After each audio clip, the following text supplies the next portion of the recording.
busy occasion. Judge, I've asked one of our local vendors that's come in today to give our invocation, Roger Parsons from Parsons Roofing. Roger, would you step up? Our most heavenly Father, thank you for this wonderful day, and thank you for the wonderful gift of life that you give to us. And Father, be with the court today as they make their decisions to move forward through your eyes, Father. And Father, let's keep in mind the needs of others. In your name we pray. Amen. Amen. Thank you. Must be a reason you have that last name, Parsons. Y'all join me to pledge, please. I pledge allegiance to the flag of the United States of America and to the republic for which it stands, one nation, under God, indivisible, with liberty and justice for all. Now the Texas flag. Honor the Texas flag. I pledge allegiance to thee, Texas, one state, under God, one and indivisible. Thank you. Six, please.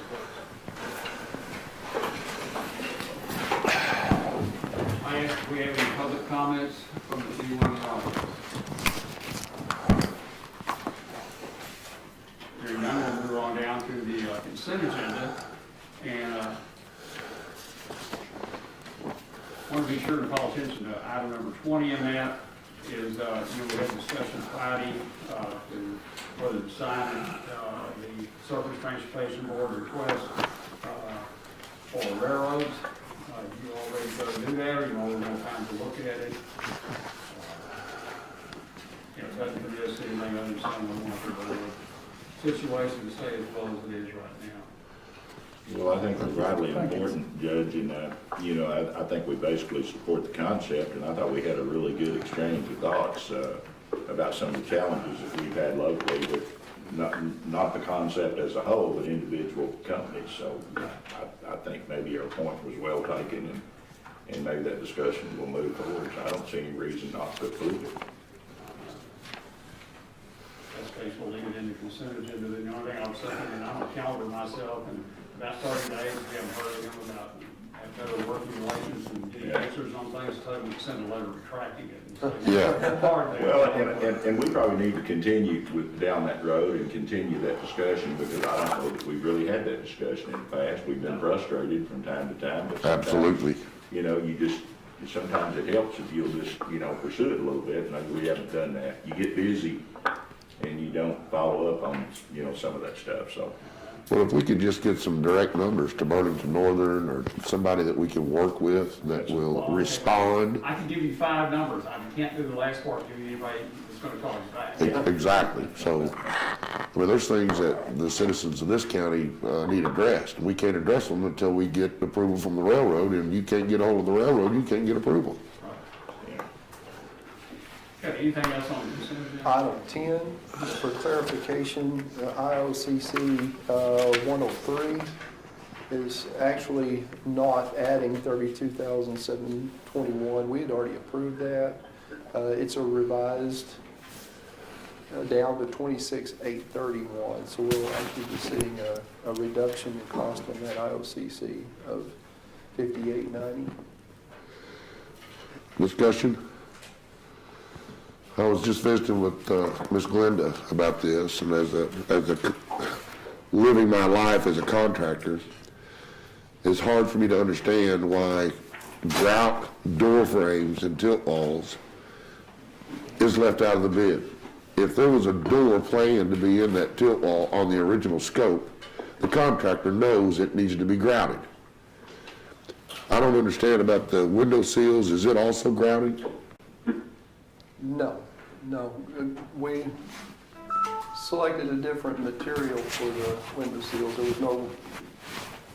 There was no material called out in the spec sheet for what was going into the window seals itself. There was no material called out in the spec for the material for the window seals. Okay, who is responsible for that? The way that HOK details their windows is to just have drywall at the base of the window.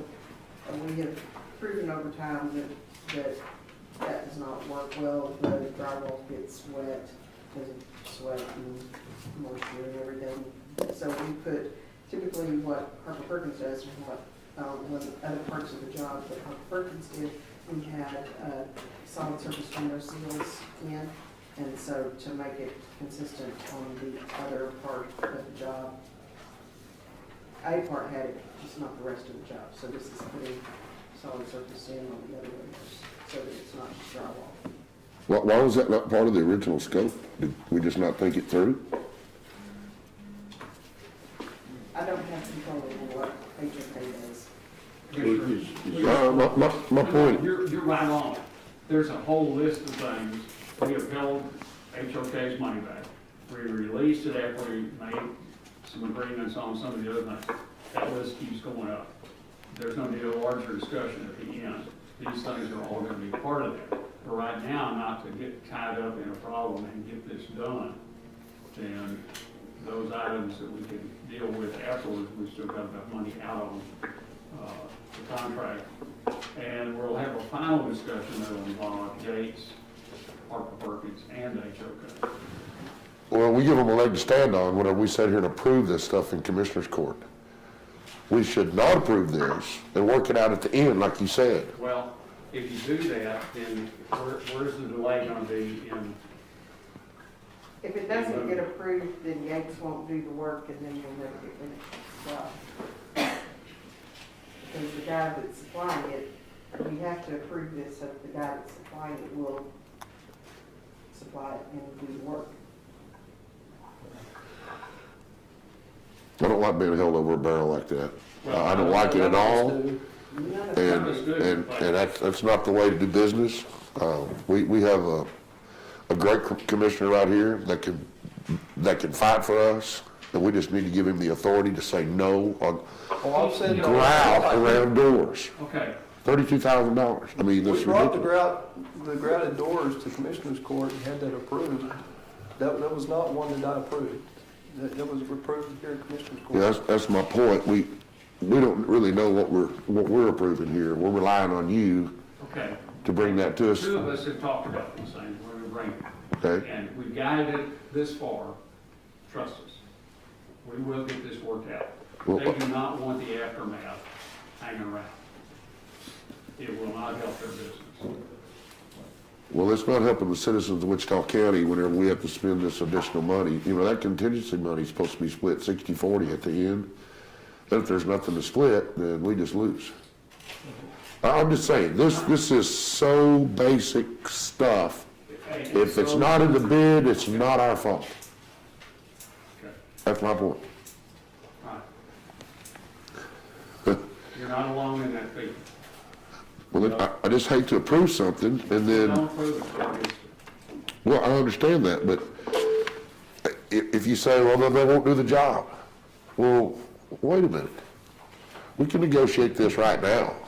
We don't have to wait till the end. And if we prove it now, then they're just gonna say, look, you already approved it, let's just move on. That's my point. To me, this is such a basic, I mean, that's $40,000. It's $45,000.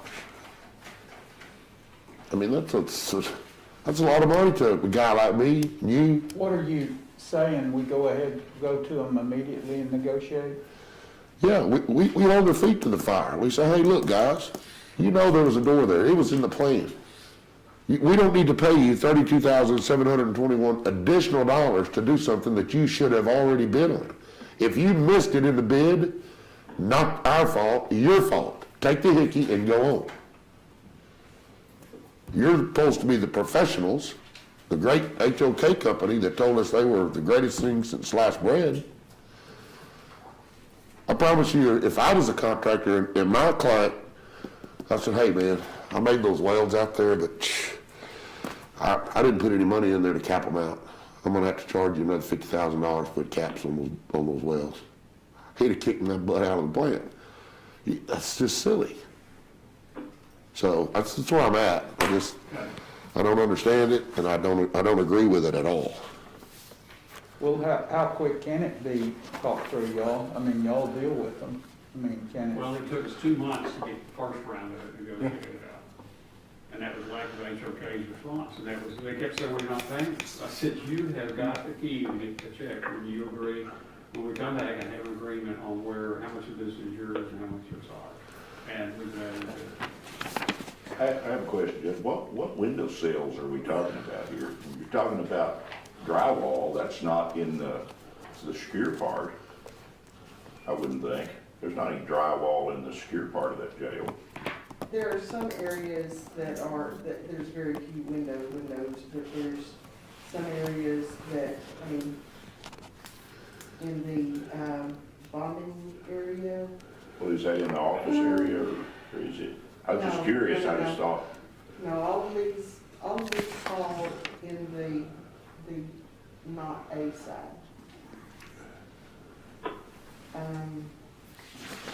There's some in the B side, there's the, I think there's the ones that's at front in the lobby area, there's the ones that but are. not in the secure part of the Right. building. They're not, That they're was not my- in the jailhouse side. Yeah. They're in the support section.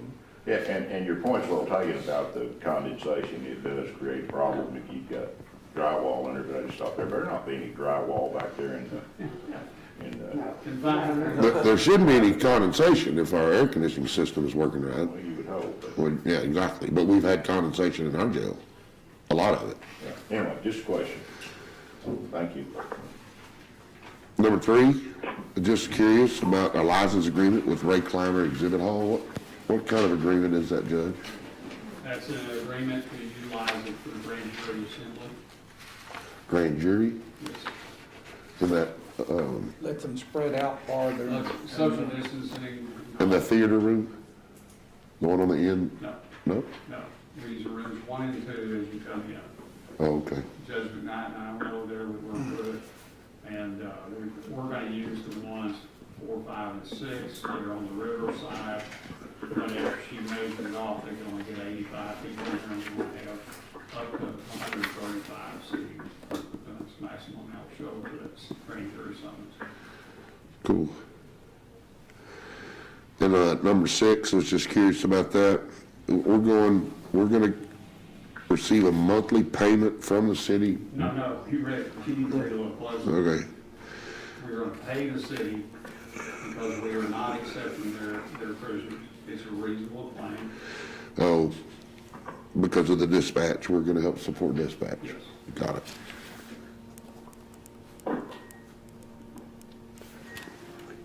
Do those people, are they still paying a fine, Judge, or are they not being Well, governed? that's what the deal is, they were wanting to jail because they're not paying the fines, you either have to sit it out or have them, fine. You know, if the person, you know, claims innocency, then there's supposed to be their ability to work that off on, community service for the city. So, you know, I'm not sure, you know, what's gonna be the plan there, but since we are unable to accept those prisoners, you know, we're sitting with over 50 state rating inmates in our jail. And after 45 days, we get to bill the state for housing those, You got that part right, we get the bill. but they don't pay. Should we Hey, send a we can letter? short pay them. We can take what they owe us out of what we send them every day. We I can, did that one year, it didn't pay out well. well, it sure gets your attention. They have more of our money than we have of I their know. money. And they, Doggone it. Item 15, the courthouse third floor project. Is that the seating stuff that the chairs and stuff that we bought from Donna to put on the third floor? We finally took the last delivery of everything. So we're good? We're finished. Mark, that looks so, golly, Well, you did it's- great. Well, we're not complete with the project yet up there, but. Well, that's the a last of the tremendous, furnishing. be- tremendous improvement. Thank you for doing that. okay. Anything else on consent agenda? May I have a motion and a second, please? So moved. Second. Any other discussion, anyone in the audience have any questions on the consent items? Can we bring item 10 down and vote on it individually?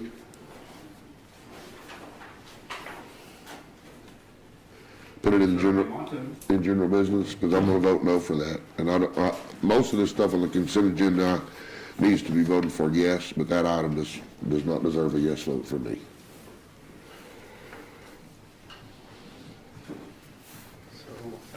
The no vote would be also not accepting the $5,890 credit back.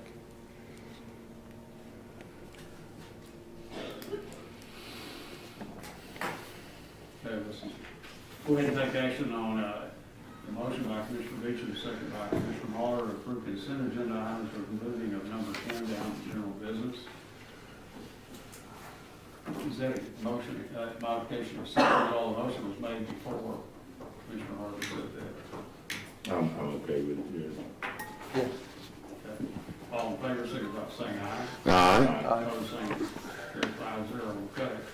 We'll take into consideration item number 10, which was listed as a motion to approve to ratify Commissioner Beecham's signature on the following IOCCs. For the LECC, IOCC number 103 group, route door frames and tilt walls at $32,000, which you corrected that figure to be $26,831. And IOC 116 window sills at $12,147. So it's your motion, Commissioner Harvey, to handle this how? My motion is to not approve that and get with the contractor and tell them that you missed it. That's not our problem. You need to take the hit and go on about your business. And according, Motion's to approve, so it's a vote up or down on what the motion is. okay, But someone now needs to take action on bringing it to a vote. Well, court has already taken action on IOCC 103 previously, so But it need to correct it now to the it 26. needs to be corrected. This is a corrective action because we discussed with contractors a better means and method of making that happen, so. So it's not 32. No, it's not 30. It's 26,831. 831. Just so we're clear, if we vote no on the item, we're voting no to accept that rebate or, we don't need a rebate when it's not in our scope, it's in their scope. So the rebate should belong to them and not us. Because it's not our bill, it's their bill. Well, why are we approving a 32,721 when it's 26,831? We already did approved approve. that. What he's We've trying to already do is approved correct it. it. We've already approved that item in a previous commissioner's court At the number, at the number 32. Okay. We discussed long and hard with the contractors involved okay, to come up with a better means and method, which is actually saving us the cash on that, so. the Mark, what was the means and methods? How were they going to put this? Just standard grout. And after much discussion, several other facilities had used a seal foam type application to great success. We discussed it with both sets of architects as well as the contractors, and decided that that was an acceptable method to move So forward. they had a means of sealing up the frames or door frames. We just went to an enhanced. In the original drawings, it was not called out how to treat the door frames. They were just gonna be left hollow, which is, You want me to? you can go, you can explain it probably better than I can. When, during the construction process, in a tilt wall, you can either lay the door frame down and pour the door frame integral with the tilt wall, so that when you're pouring the panel, you're pouring the edge of the door frame full In it. at the same time. They opted not to do that. Who opted not to do it? I don't know whether it was a combination of the concrete person that was building the tilt walls, or Yates, or at some point, they said it would be better for us to frame in, block in the doors so that they would be square. I think it was a materials method by which to do it. So they did not put the door frames down on the ground and pour them when they poured the tilt wall panels. As a result, they have steel edges around the hole where the door frame goes. When they tilted the wall up, then they put the door frame in place and they welded Well, then, the frame to that steel. So they could square it. Yeah, right. And the jail commission came back and said, even though that's fully welded, they're not going to be able to, push you in the door, kick out the door, whatever. It has to be totally grout filled, a filled process. So the mason didn't pick it up because they put in to grout fill all their doors as they were building the block walls. Who wrote the scope for the mason? I'm sure Yates did. Well, then I think maybe Yates needs to be responsible for not doing their job. I mean, come But on. I mean, we wouldn't be doing this, Lee, had they poured them in place. I know in the it, but ground. somebody made the decision not to do it. Well, I know, but it's probably a better decision not to pour them. It's an easier decision. Well, no. It's easy. Yeah, it's I easier. would think it'd be easier to pour them in place, but then you're so permanently locked to Well, what yeah, you you could can't- ever you do. Well, you gotta make sure you square your door before you pour it. Well, true, I just, So they do it this way, it gives them latitude to sit in there and shim it, do whatever they gotta do to get it squared up. So it's easier not to do it, okay? But it's not $26,000 more expensive for us because they decided not to do it the way that they planned to do it. Whoever changed the scope or didn't include that in the scope, they're responsible for that, not the taxpayers. Okay. And the point being too, then, the contract is written so that scope gap, and that would be considered a scope gap, because the Masons didn't have it in their scope originally, because they thought that it was gonna be poured with the tilt wall, and so a scope gap, and the scope gap is written into the contract saying that they can use a contingency for the scope gap. So if there's a gap in what they think that should have been done, or nobody's scope included, then they can use that contingency for that. The thing of it is, any contingency that's over that $25,000 that, has to be brought to court. But the contract allows them to use their contingency for scope gap. They have not exceeded their contingency. They're still, as of the last, there still is, pushing $300,000 worth of contingency left in the job. And so the job, the total value of the project has not changed as far as Yates is concerned. They're still, they know that is their problem, but the contract allows them to use that contingency for scope gap. But Commissioner, what you're saying has been what I'm going to play, we're not finished with that.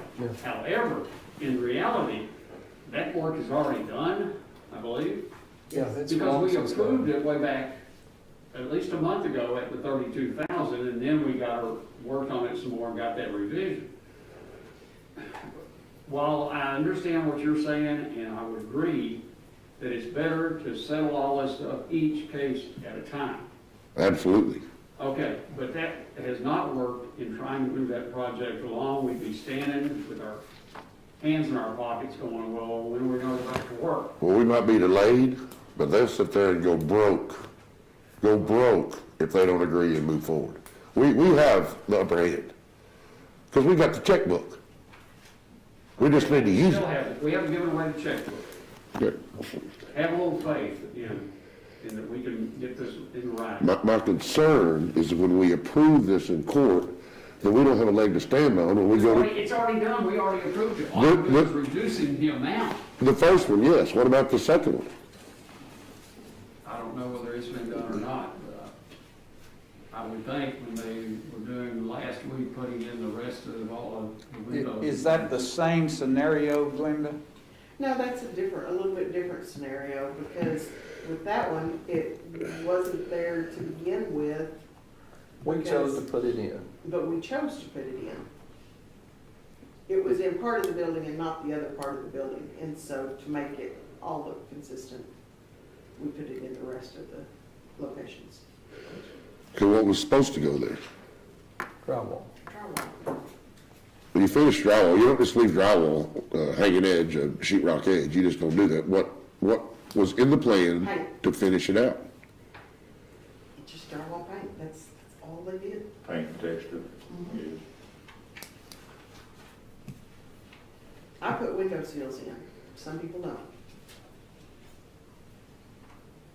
There, several of these IOCCs that we bring are at our choice, or we found either a better way or something that we wanted to improve upon or add to, and we bring them as IOCCs before the court. This is one. Can we get a second for this?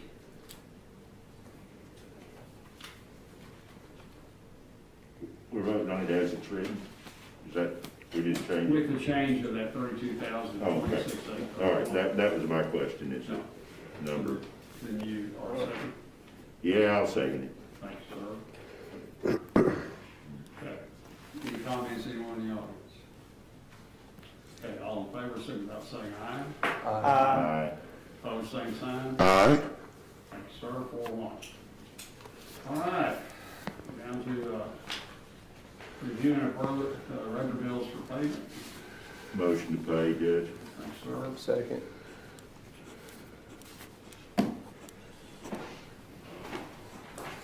Any discussion on any of the bills? Okay, all in favor, signify by saying aye. Aye. Opposed, same sign, motion carries 5-0.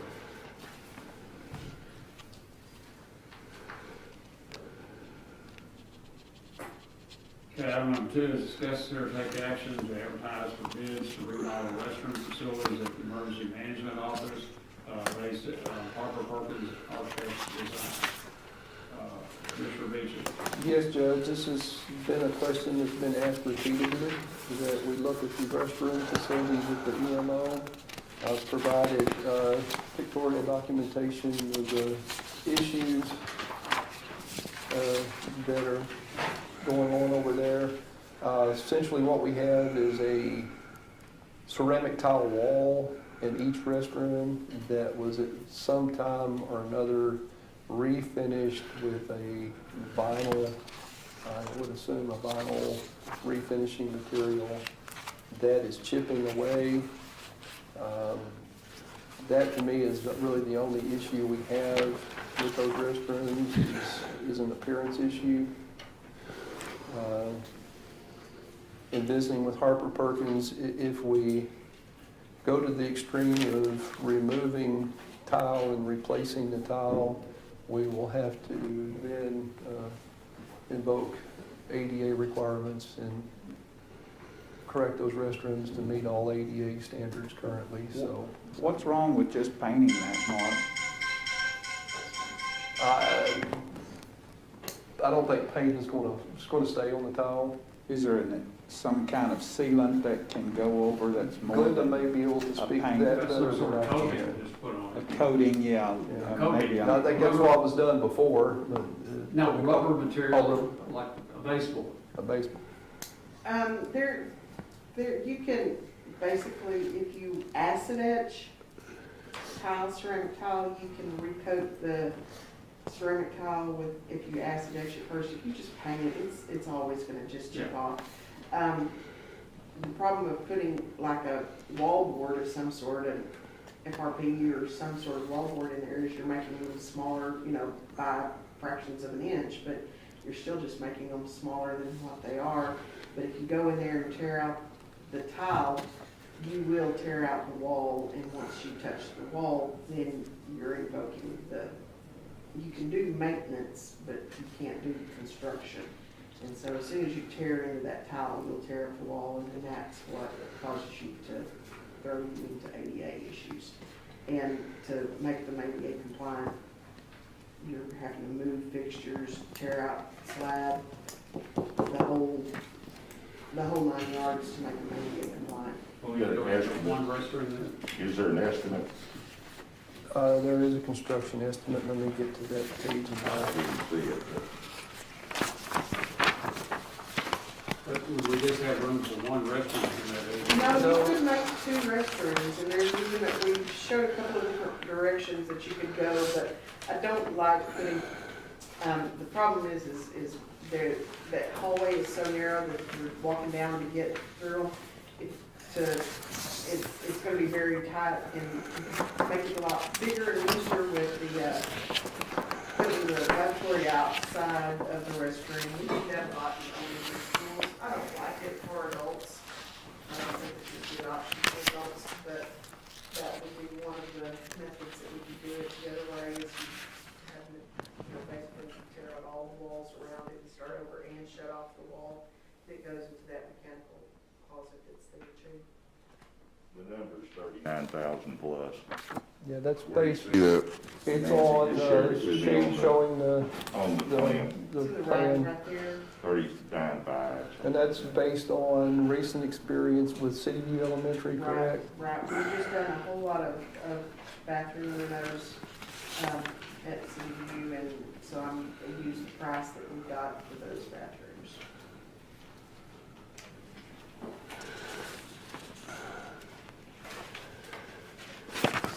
Some bathrooms are just expensive, and especially considering the slab, to do the plumbing. And what is this coating on these tiles?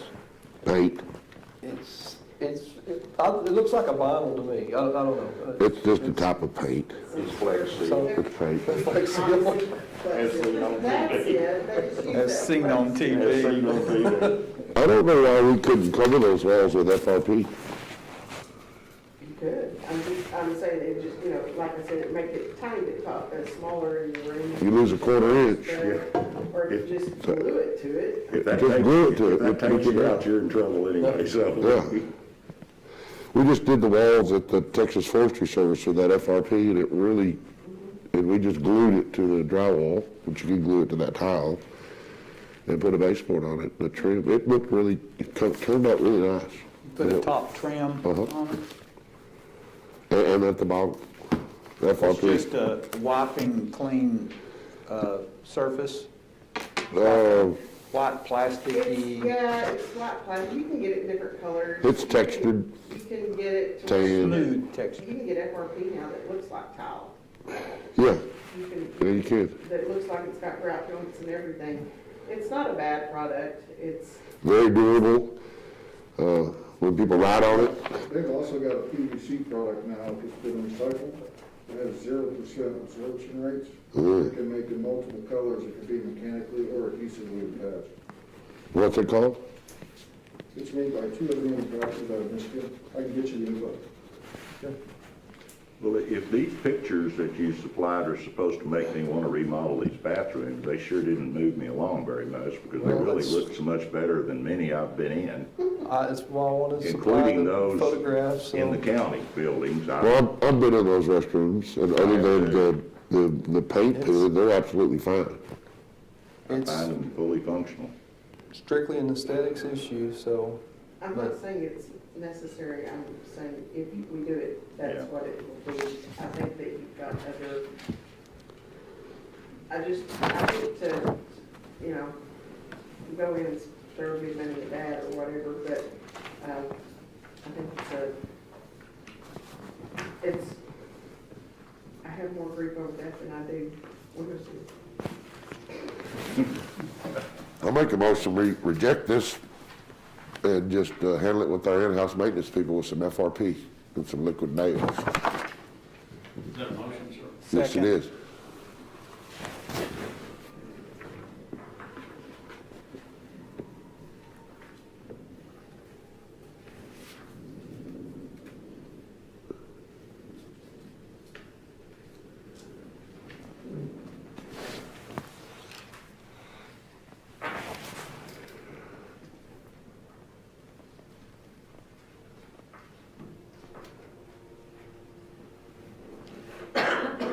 We want to limit the FRP or just allow our building maintenance to repair as needed. It's like, there you go. Yeah, repair as needed, please. I wouldn't envision it being more than $1,000. That's what I was sitting there thinking, FRP, you can, Yeah. it'd be easy. Much better approach. Okay. Okay. Tell me what that motion is now. I make a motion to reject the motion on the consent agenda, but I make a motion that we repair the restrooms with our in-house maintenance people limited to, a different finish on the tile. Walls, tile walls. Well, just a different, it doesn't have option. Marcel's on the call. Is there a limit on the amount of money? Marcel's on the call, okay. I would limit it to $2,000. Probably closer to 1,000, but what if it was 1,300, so. That'll just- keep us under ADA and we should be ready to go. And that's, as long as that didn't Perfect. Second, Judge.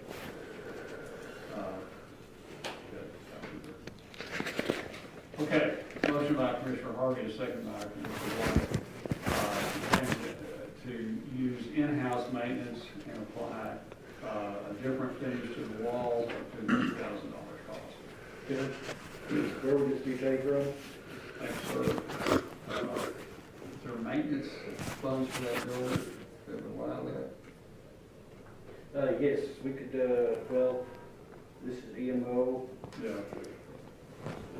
Yes, there is a maintenance fund, and I'm not remembering the number right now, but there is a maintenance fund for that. we can Paid for by line item determined by the county auditor. pass the plate if we need to.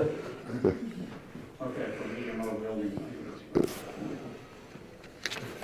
If we have to transfer in from permanent improvement, and we'll do that at a later date. Yeah. But Any other discussion on that? All in favor, signify by saying aye. Aye. Opposed, same sign. Motion carries 5-0. Item 3 is discuss and take action to approve the quote from Pack Risk Management Services in the amount of $246 to add election personnel to workers' compensation coverage. I thought we had done this, and I thought we did too.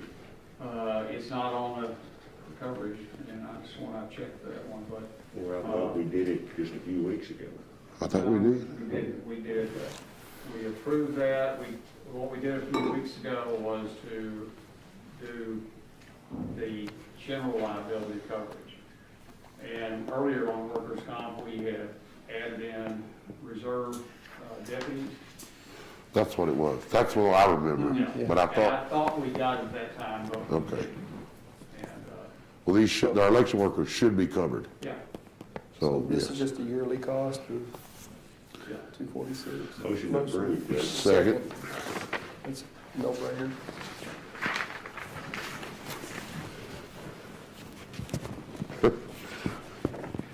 Any discussion about any of this?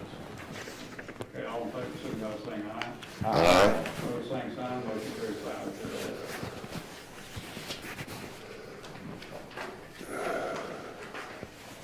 Okay, we're down to item number 4, discuss consider take action to award a contract for damage remediation at county facilities to Parsons Roofing or Marseal and authorize company to act on Wichita County's behalf as mediator with the Texas Association of Counties on insurance claim. Commissioner Beecham. Yes, Judge. My apologies, first of all. I did not get that agenda item correct, so I'm going to ask that we not take action this morning, but hold off on any action until a further future Commissioners Court meeting when I can get the agenda item correct. We do have an additional company I would like to hear from this morning. We have Marcel on the phone, we have Parsons Roofing, and we have Scott Franklin with 4T Partnerships here this morning. I would like to give each up to 15 minutes to present why they would be our best option moving forward with our damage remediation. So, Would you explain to the public why we're doing this, about our tax claim and how unsatisfied you are with it, and we need a mediator? we're pretty far apart on our damage estimates. We received a check this morning from TAC for, was it $414,000. Well, we had wildly varied damage estimates from that amount up to over $1 million. So in moving forward, I thought it best to get some additional assistance to make sure we're looking out for our county's best interest and make sure we're getting our roofs and our damaged repairs, both modern Correctly. standards And what So do we the do with that? contractor that we select will be like the company representative. They'll be representing Wichita County and working with TAC to try to mediate the proper repair for our roofs and the proper pay. So we need professional services to help us do that. And that's what Mark And did. our insurance covers that fee. What will we do with the check in the interim? I visited with Brett at TAC. That is, we'll call it a down payment. It's Oh, it's undisputed that we have that amount of damage. Okay. No one's disputing that. It's the amount above and beyond that. So we'll have to bring that check to Commissioners Court next week and approve acceptance of that with, It's not like in other cases where if you cash a check, then you agree to it and you're done. yeah. It's not like that No, with this. this is we'll call it a down payment. It's an undisputed amount. The nice thing is we use their money instead of ours, we wait to get reimbursed. Mhm. Yeah. So. We've already got enough of that issue with COVID reimbursements. So we do have Marcel on the phone, Parsons here and 4T Partnerships here. I don't care which one of you start. Marcel, since you're on the phone, you want to go ahead and go first? Absolutely. Okay. Thank you guys very much for the opportunity to be a part of this process with you. Ultimately, it is our first and foremost job to represent the county well. So we have many different clients that our whole goal is to make sure that you are put back whole, if you will, as before the storm, but everything that was hit needs to be back into like new, restored order. So when you go through that process, there are a lot of things that can pop up. For example, what was the code of the building when it was hit, and what is the code now of the county, right? So the codes that you guys follow. Our goal would be ultimately that we are able to be your advocate and work with the carrier to make sure that you receive all those things. But our goal is to look at your entire building as a whole. Because we are both general contractor and a roofer, we're going to be able to look at the entire building envelope, everything from stucco to metal siding to windows to HVAC, roofing systems. And we will be able to put all of that back together, and you'll have one number to call throughout the entire process. We do see that oftentimes carriers will not necessarily intentionally short pay a claim, but what we see is that sometimes the adjusters that are on the project don't have the experience to fully understand what it's going to truly take to go back with on the construction side. So it is our goal and it is our hope that we're going to be able to have a very good working relationship with them where we're using facts. It's not subject to opinion. We are not trying to, dispute anybody and just manhandle or try and strong arm somebody, so to speak. It's our goal that we're pointing to code, that we're pointing to damage, and that as y'all saw the last time we were there are things that need to be discussed, such as if you're admitting that there is divots in a roof, what is that? If it's not hail from the storm, then what exactly is it? So that's the process that we walk through, but we want to make sure that you guys are put back whole as best as possible. We are a TIPS vendor, so with a disaster relief and restoration services contract, so we would be able to work directly with you guys and you be in full compliance. We do this every day. So right now we're working with Petrolia ISD. We did the entire project for Electra ISD, as we told you guys last time. So this is something that we do with school districts, this is something that we do with hospital districts all throughout North Texas and West Texas. So we would love for the opportunity to work directly with you guys. I think the benefit of working directly with Marcel Group would be being in full compliance. We're even involved in the federal side, so we have all of the certifications, all of the compliance all the bonding, everything that you guys need in order for us to be able to put your entire properties, all your properties back together. The good news is that just like everybody else, we're going to offer that same manufacturer's warranty or that same workmanship warranty, and you're going to have one number to call throughout that process. So we would love for the opportunity to work with you guys directly, and we're very grateful for the opportunity. Did you work with Scott Hogue in Electra? We did. So we can call Scott and see if you guys had any troubles? Absolutely. Scott's a great guy. He's given us several referrals. Actually, how we got Petrolia ISD was from the new superintendent, Ted West, and Laura Lee there in the school district, giving us a referral to Petrolia. So that's been a great process working with them, and I'm sure you guys have been out there at some point. All their properties, everything. We did all their HVAC. We did all their roofing systems. We redid a lot of the siding and a lot of the roofing system on the new high school. So that, you're talking about what the claim initially came in at was a fraction of what it ended up being.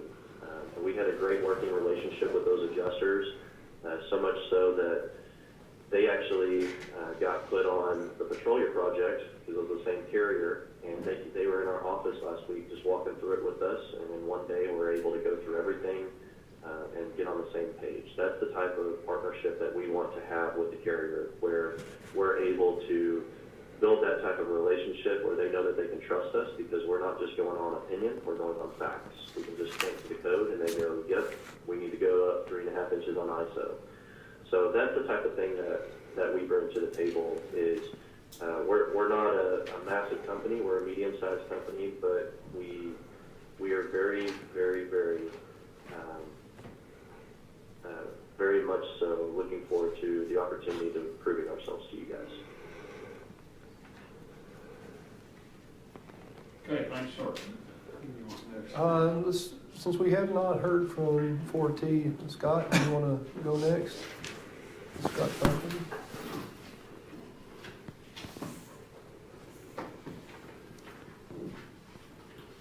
Brought some additional info. I didn't know how many copies to bring. That's my professional resume. Also has in there my recommendation from Holy smoke. U.S. Navy under Hurricane Ivan and Katrina when we assisted them on the exterior envelope. Also see my history in there with Walmart. We handled Walmart and their property loss for 20 years with Dale Snowden over there. Also handled some of the new construction and re-roof. I'll also leave these cards. My background goes back to manufacturing. I've currently been doing this approximately 40 years. Was in the manufacturing process with Owens Corning. Afterwards, when Owens Corning sold their division, we went into consulting. Spent a great deal of time consulting with John Mansville and a host of other manufacturers. You'll also see in there we've done extensive work with TDI, State Farm, USAA, Nationwide. One of the things that we did in the early 90s, we had a rash of what we call mechanical damage claims. In that, we helped TDI along with the insurance companies develop a test method that allowed us to go in some cases and DNA type an individual if they were to cause or inflict damage on roofs. We're currently in our 5th year as working as a roof consultant for TML. We've currently handled, currently I've got some 1,200 IDs we're currently overseeing. What we do is we come in, we work with the member, we identify the priorities of the buildings. We then come in, put together specifications, details, whatever's required to get those buildings put back in shape. We work directly with TAC. I've got several counties we're currently working with TAC on. What's nice is TAC gives us the ability to come in and work directly for the member and in the member's best interest. Our goal is to get the county 99.9 cents out of every dollar spent in those repairs to make sure that they're better, make sure that they don't fail in a similar storm in the future. Our standard procedures on a low slope roof is a factory mutual severe hail rated assembly. That's our bottom line. I've been doing this 5 years, we've yet to not be able to get that done, whether it's metal, whether it's shingles, whether it's low slope. We're gonna come in and specify like quality, like kind, but we're also gonna specify some options to look for where's our best value, where's our best bang for the buck. Because at the end of the day, we wanna get our members the best value on those. They are COVID-free, believe it or not, they just have a tendency to stick if they get hot. Like I said, I started this program 5 years ago with TML. TAC recently adopted the program to institute in their program. TASB is currently trying to adapt the same program.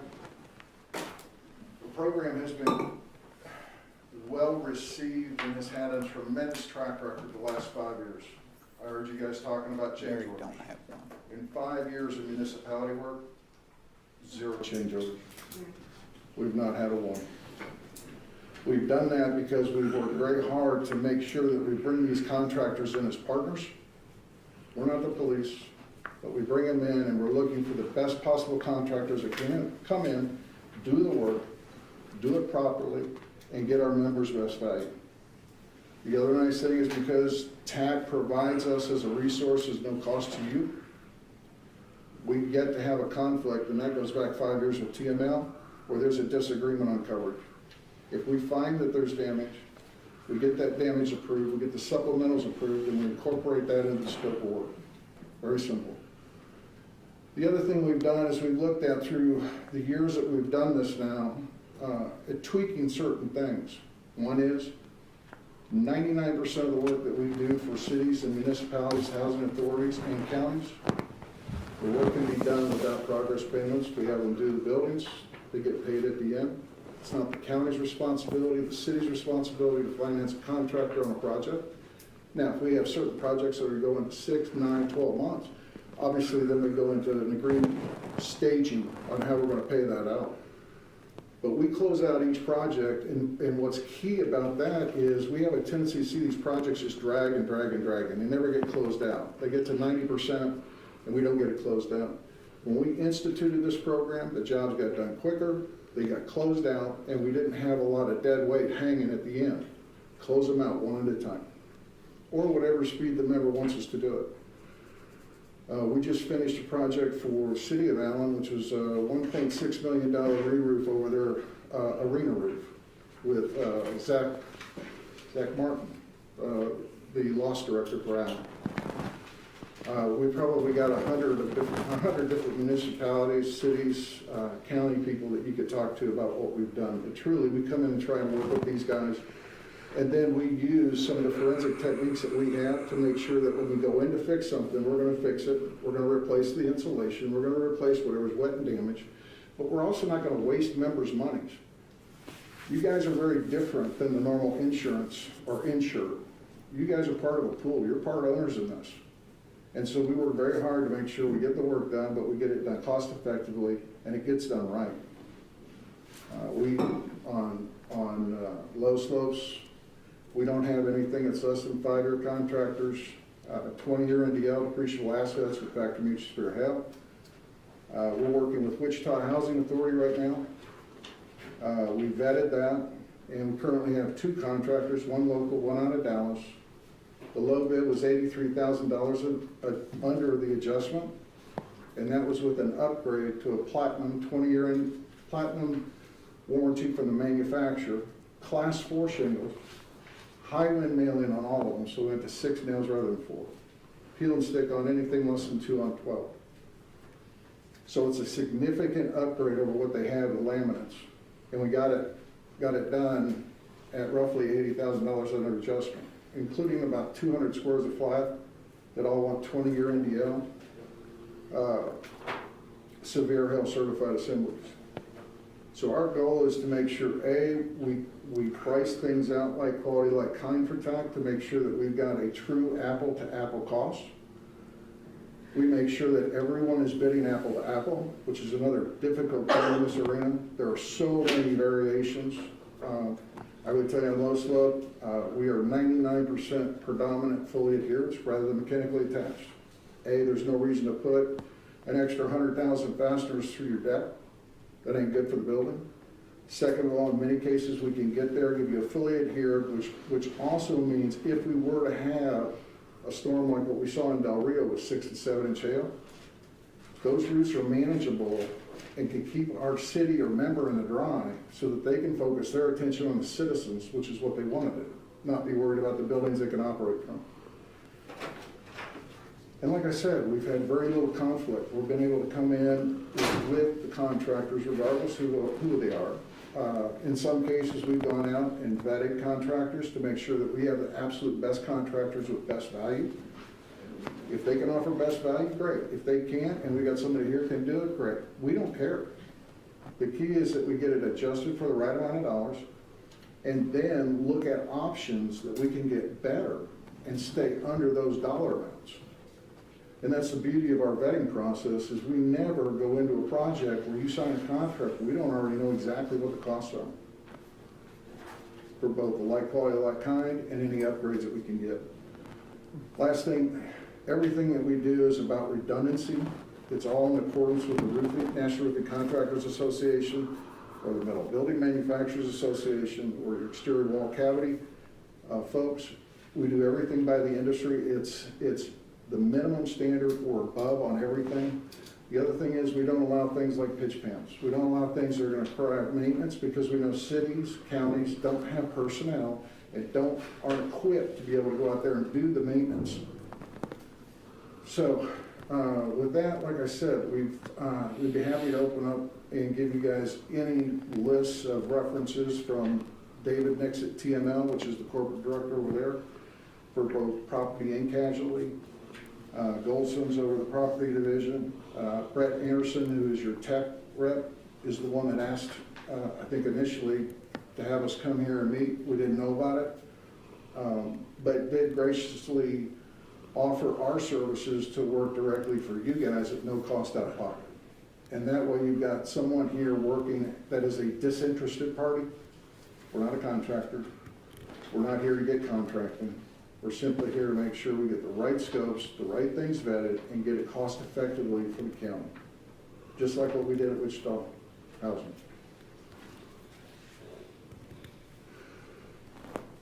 Any questions? So the difference between you and the other two parties, you're just a consultant, That's right. and you manage other contractors that you would put in place. I'm also the only one here today with Arizona Missions. But my point is, you're at no cost to the county. I'm sorry. You're at no cost to the county. You work within the, What's happened over the last 5 years is TML, TAC, TASB, a number of these that are co-ops, have realized in looking at historically, when they've had to go and fix buildings, most counties, municipalities, they don't have someone who's an expert in the field of roofing or exterior wall, those kinds of things. Second of all, anyone that takes on that responsibility for the county has already got a full-time gig. And so it becomes very hard for them to consistently get that stuff fixed.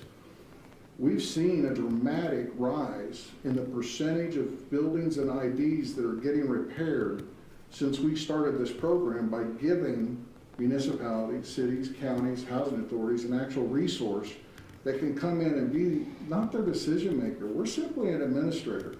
We're going to put scopes of work and specs together so that contractors clearly know what's expected of them, and so that the county has a document that clearly is something they can manage those contractors and hold them accountable to do. And if we get into a situation where, in many cases, what we do is we incorporate the units, the quantities, the square footages, all from the adjuster and TAC into our scopes of work. That way it makes it very easy. If we come up with a delta, let's say in base flashings, they've got 152 square feet, contractor is showing 162 square feet, it's easy. We go in there, make the adjustment, we know the unit costs, we get it done, we get it filed for supplemental with TAC, and the progress continues. There's no bog down. And we take away some of this, I think what's happened in a lot of cases where cities have turned to contractors it becomes an adversarial thing. Where now all of a sudden, a contractor may start getting into a fight or argument with the insurance company over stuff. We haven't had a single one of those occurrences in the 5 years we've been doing this. And honestly, I've yet to have a city where we didn't have to fine tune or adjust something. I've had a couple that have gone up, I had one recently where the adjuster was almost 30% off on his measurements. The beauty is we smoked it out before it was ever bid. And that's key. And we're able to do that through some of the vetted contractors that have worked with the cities, the municipalities, the housing authorities, and the counties for the last couple of years. We can vet those through them to make sure we go into whatever course of procurement you want to go through. We can go through it, but we know before you ever start to procure it, what our worst case scenario is. And so we're able to make decisions here on the front end of where the direction is versus having to wait till bids come in and then trying to sort it out between system A, B, C, or D. And then lastly, we make sure the documents are set up so everybody is bidding the same quantities, the same scope, the same systems. That's key. Now, when I say systems, we use third-party references such as Factory Mutual. If it's a parapet wall, we're going to use Factory Mutual ES1-90.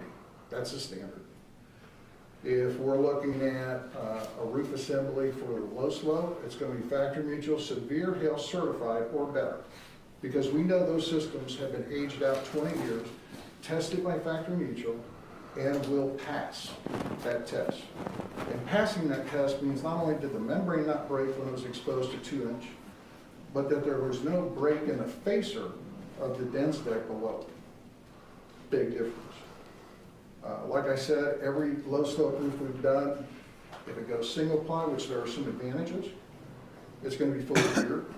9 times out of 10, we've been able to upgrade those to that. If it goes built up, you've got your APP, you got your SBS, and you got your built up. It depends on the structure. We're not really good at acronyms, so you can go ahead and speak English. SBS would be styrene, butadiene styrene. APP would be tactic polypropylene. And then BUR, you have your ASTM types 1, 2, 3, and 4. And those are all different categories of assemblies. Okay. A lot of times when we get into these, you'll find that you may have one building that's got a styrene, butadiene styrene sibling that may be cold applied or heat applied with asphalt. Well, we're gonna have to price that up like quality, like kind, so we know exactly what dollars we're working with. And then look at, okay, can I take those same dollars and get something better, let's say something that's gonna cut my energy use by 30%. After we do any code upgrades, because we've also got to accommodate, if I'm tearing that down to the deck, then I've got to make sure that we've got at least the R20, R25 up there to begin with. Then we go with our dense deck and whatever assembly we've got over that. Like I said, there are some benefits to the single plies that we've seen, both cost-wise, both building fitness use-wise. They're safer. We don't have the fume issues, so we're not clearing buildings out when they fire up a kettle. We also run into some issues with hot and where you're getting up to 3 and 4 floors. It gets a little bit hard because now we've got fallback temperatures on those products, which means the window of success is shrinking. We're looking to find assemblies that have big, giant windows of success for the contractor, because if they do, that means they're predictable, and that means he's putting less fudge in there to protect himself out of fear he might not bring that job in based on his labor and material. So we're always looking for those ones that have big windows of success.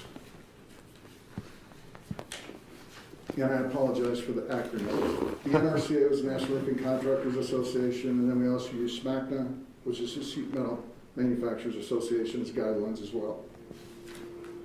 And we also do some things like if you've got a coping wall, we're probably going to look at going to a Factory Mutual ES190 transition at that because we get a better Factory Mutual tested termination.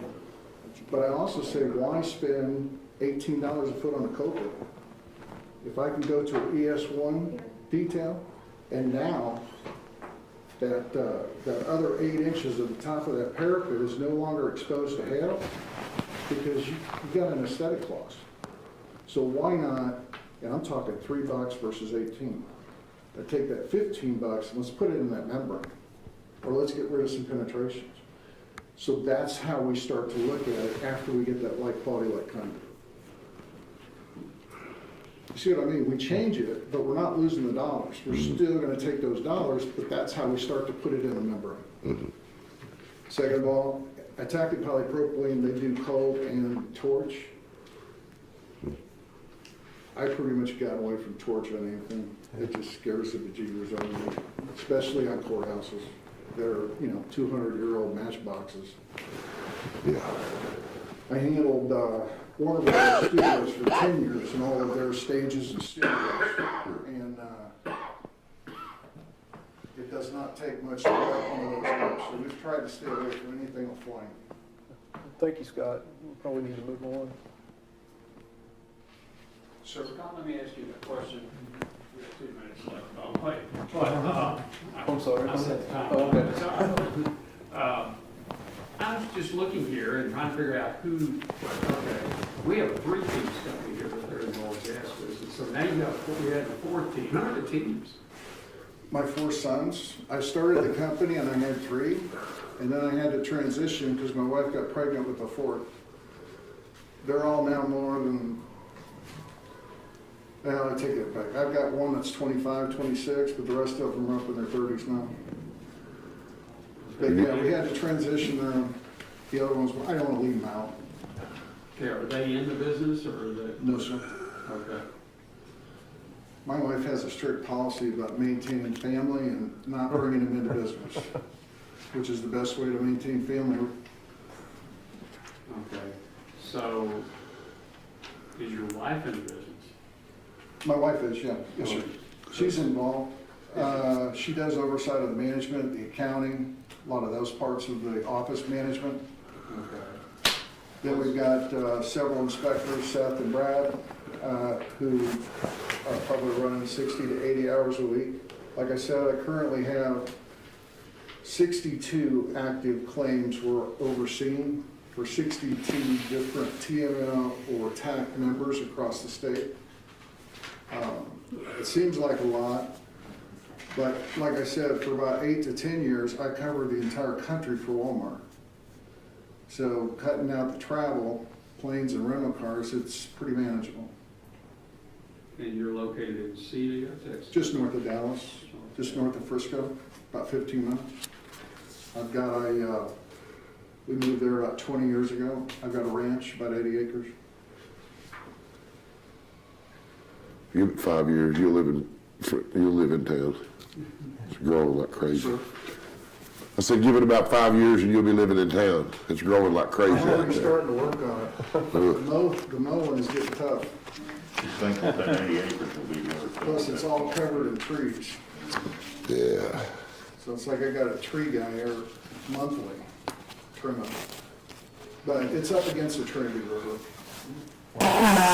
So we like it. Yeah. Hadn't been touched for 100 years when we got there. So it was a great place to teach my sons about work ethic. Digging trees and cutting trees, and a lot of that stuff is good for them. That's the reason we got it.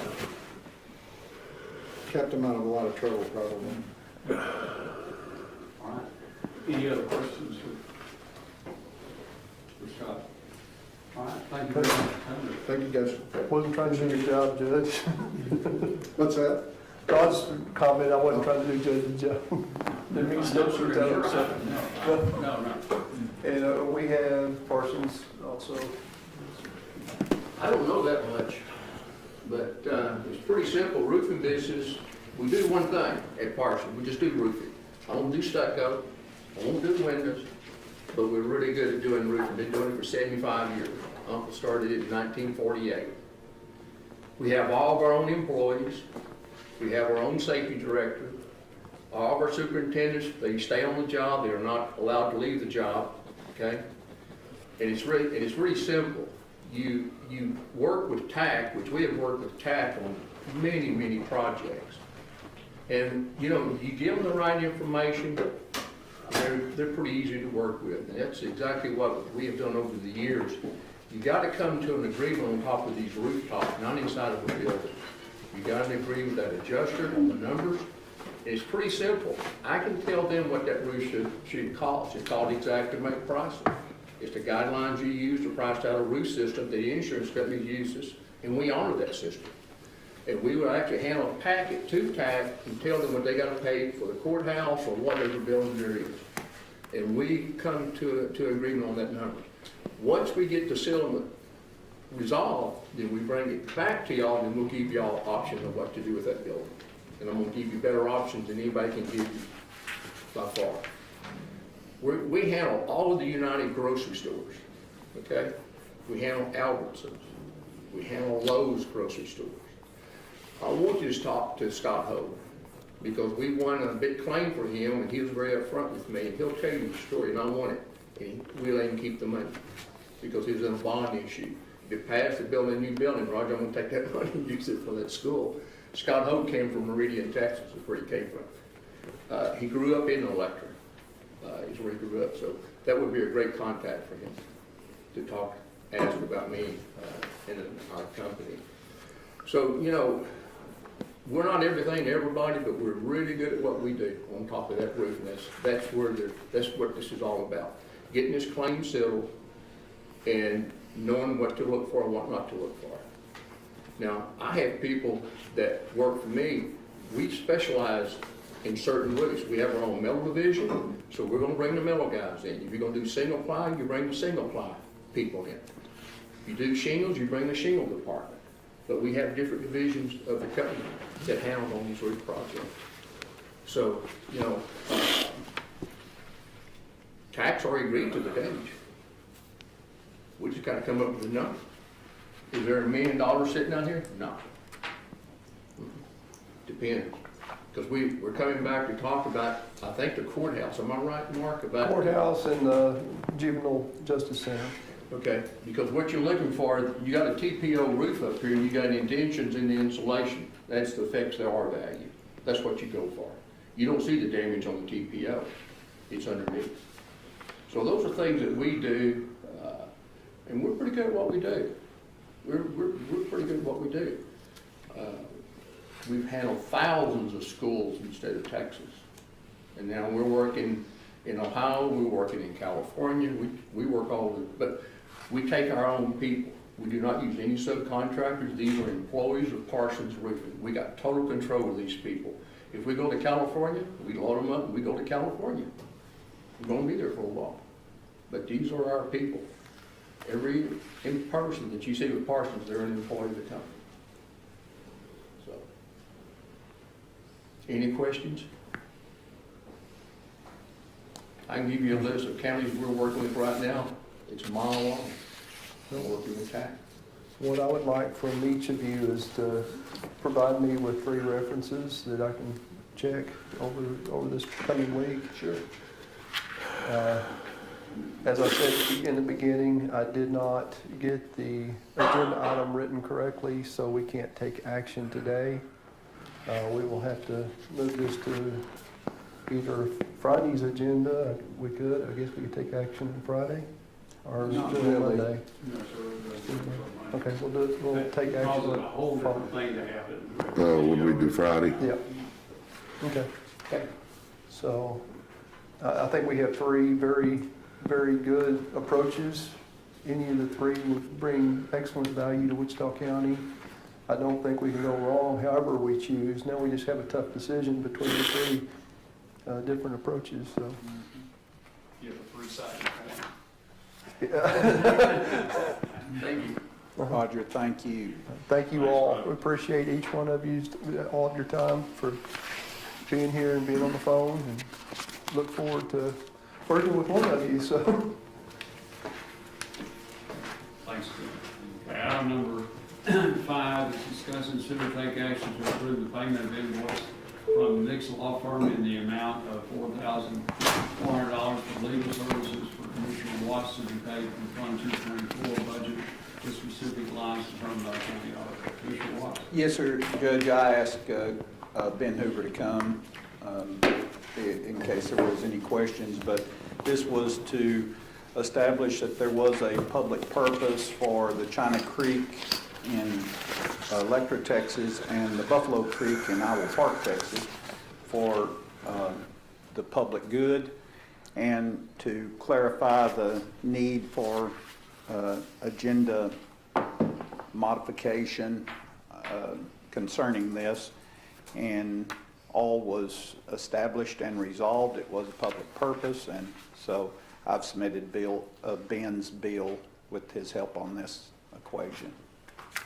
And this resulted from a complaint of a former employee, I believe, that didn't Well- understand the scope and what you had done, And I don't know that, Judge. I've not been told that unless, okay, that's what my understanding of Okay. it was, and that was understanding, not firsthand fact. But this was reviewed, and no legal action was found necessary to be taken, but it was necessary for you to have counsel. Although my personal preference would be send the bill to the person that wrongfully accused you.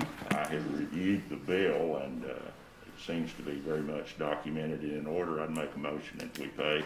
And I'll second that order, for that motion. One comment, when we decided to pay Judge Gossam's legal fees, we decided that in advance, and we knew what we were purchasing, we were buying. It's nothing personal, but we knew that going in, not after the fact.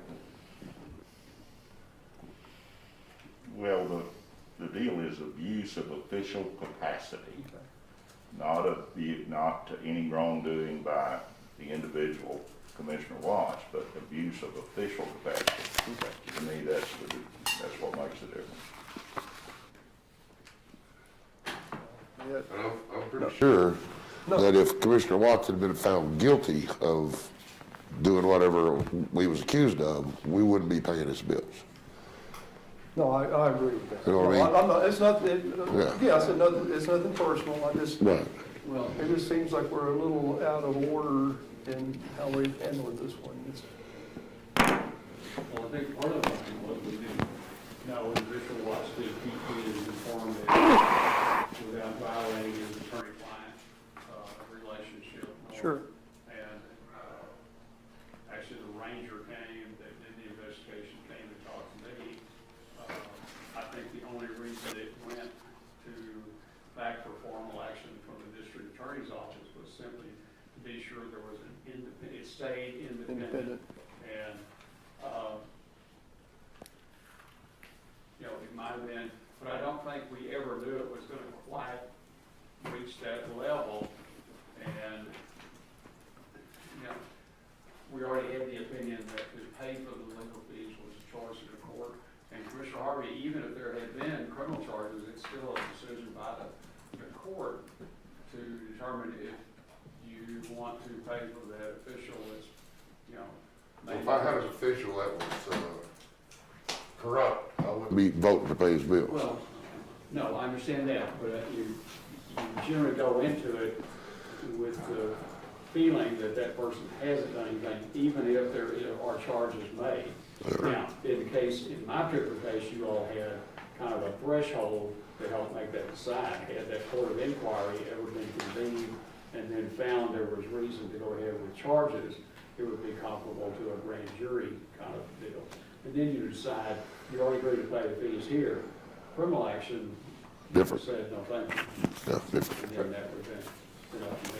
Tracy, I've got a question, and we never encountered this before, and I'd never heard this till then, but apparently there's an AG opinion on the statute that indicates that, and I'll give you a prime example. Let's say that the fence comes down on a given county road, and me or Commissioner Mahler or Beecham or Harvey want to go in there with the motor grader and slick out that ditch because now the property owner has taken down the fence way. It is, well, I've been told, and I don't ascertain this from the Attorney General's opinion, but that project should be approved prior to. Now, we do approve it. This court has always had procedure to approve all the expenditures on any project that any commissioner does that exceed $1,000.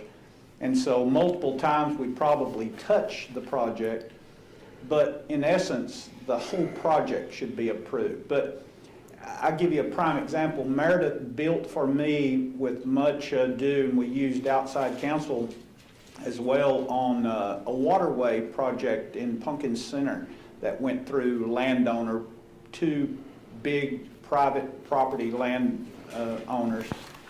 But we never put the project on the agenda to be approved. And we had to build and get heirs to sign off and everything, but I've never had that at school, at commissioner school, or we've never discussed that, but I guess that should be possibly something we do moving forward. If that wants to be something that you all consider as commissioners, basically what you're doing is giving yourself some protection in the situation that we've ended up with here. So if there is prior approval, then you've gotten the project out there, there's been whatever input from the court, and there's been a vote to move forward. And that does make sense to me, just in terms of the process. I understand that there may be an event that would not allow you to do that. There was some sort of flood Non-public purpose or whatever. Yeah, so if there was a precipitated action immediately on behalf of a commissioner for purposes of taking care of the citizenry, that'd be one thing. But I would think that would not be every situation, that you are making plans. And Right. again, just in terms of being a little prophylactic, just making sure everybody's on board and you have that Makes information. sense. It does make sense. Tracy, I want to ask this question about a scenario, and we have done this multiple times, and Jeff said, Lee, you know how when a farmer takes down his fence, old fence, he's gonna rebuild his fence, how we like to get in there, and before he puts the new fence up, and fix our ditch, the backside of our ditch. We can work the backside. Pull it up out of there and then plane it off. And it saves us lots of money and lots of time. And he said, Lee, you should go to put that on the agenda and get it approved by Commissioners Court to get in there and do that project. You know, the fence is down, you want to get your backside of your ditch cleaned up, that burn leveled out, and the landowner lets you spread the dirt out there on his property because you don't want to have to haul it off. I mean, it's great when the fence is not there. We can't put that, oh, you're taking it down? Stop. Let me put it on the agenda, and then next Monday we can vote on it, and then Tuesday I'll be out there. No, Lee, this fence is going to be down today, and then day after tomorrow, the new one's going to be up. You know, I ain't waiting on you to go get permission from Commissioners Court. I'm putting my fence up. That benefits the county greatly, a lot. Is that a case? Do we need to do that before we jump in there and clean that ditch? If you can, but in this particular instance, what I'm understanding is you're basically working in the county's right of way. Well, We get up on the property owner, okay, the fence, when it gets a 2 foot of buildup on the bottom of a barbed wire fence. You know what I'm talking about? You see it, blow sand or whatever. When they take it out, we can pull our ditch out and then roll that 2 foot of blow dirt out level and level it up. And now he's got good flat ground for a fence, and we've got a nice clean ditch, That's where the cost comes from. hauling it off.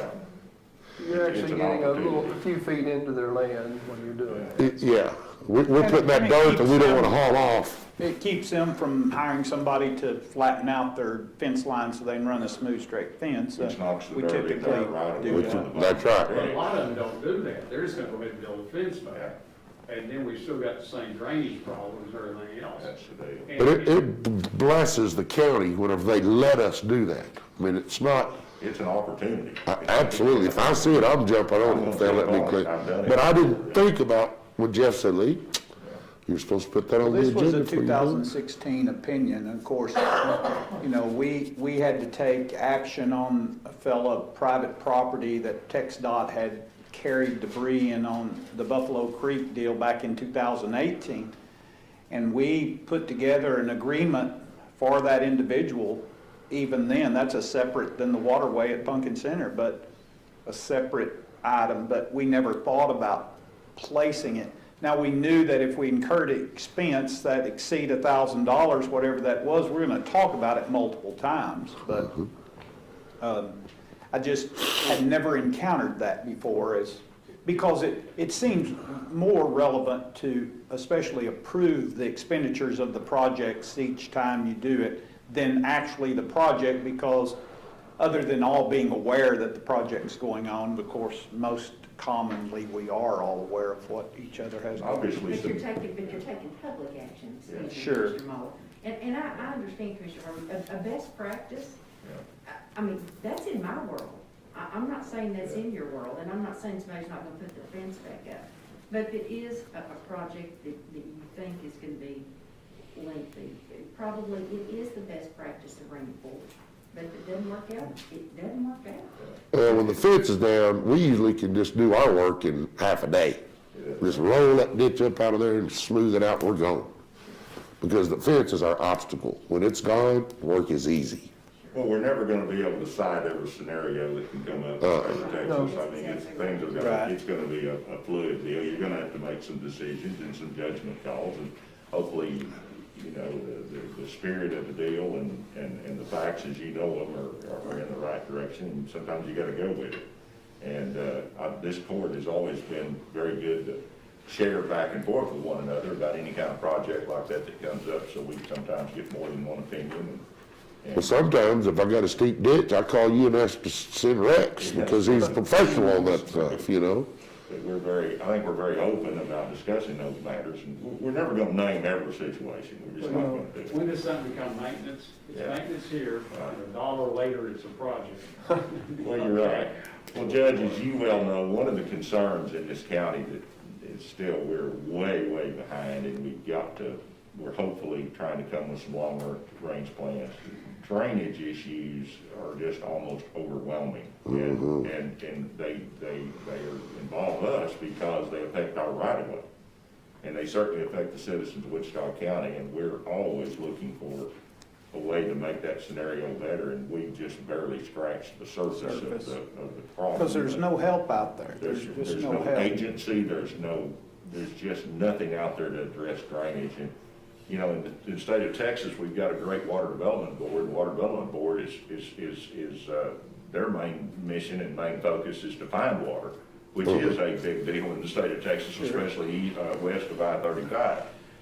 But there's also a component there as to how we protect our citizens from flooding, and it just happens all the time. And hopefully, the expansion of that water development board to a drainage scenario is gonna bring us some help, and Thank you, Scott. we're working toward that, so, thanks, Scott. And it's like you've always said, Commissioner Muller, and we don't stop to think, and I certainly have not stopped to think, just like a waterway that was established in the late 70s, you know, there's a life there without maintenance. I mean, it's going to exceed its life and it needs maintenance, and that's, unfortunately, we don't have that. And protecting your right of way, the public Yeah. right of way, that's usually what Well, it comes back certainly, to. yeah, we've had tremendous damage over both of these Look drainage at what you've projects. got there at Wellington and Isle Park Road. There's some things. Prime example Yeah. of how we're stuck with trying to figure it out, trying to pay for it when it's TxDOT and the railroad right away. And somebody's gonna get killed there if we can't get that worked out. That's horrible.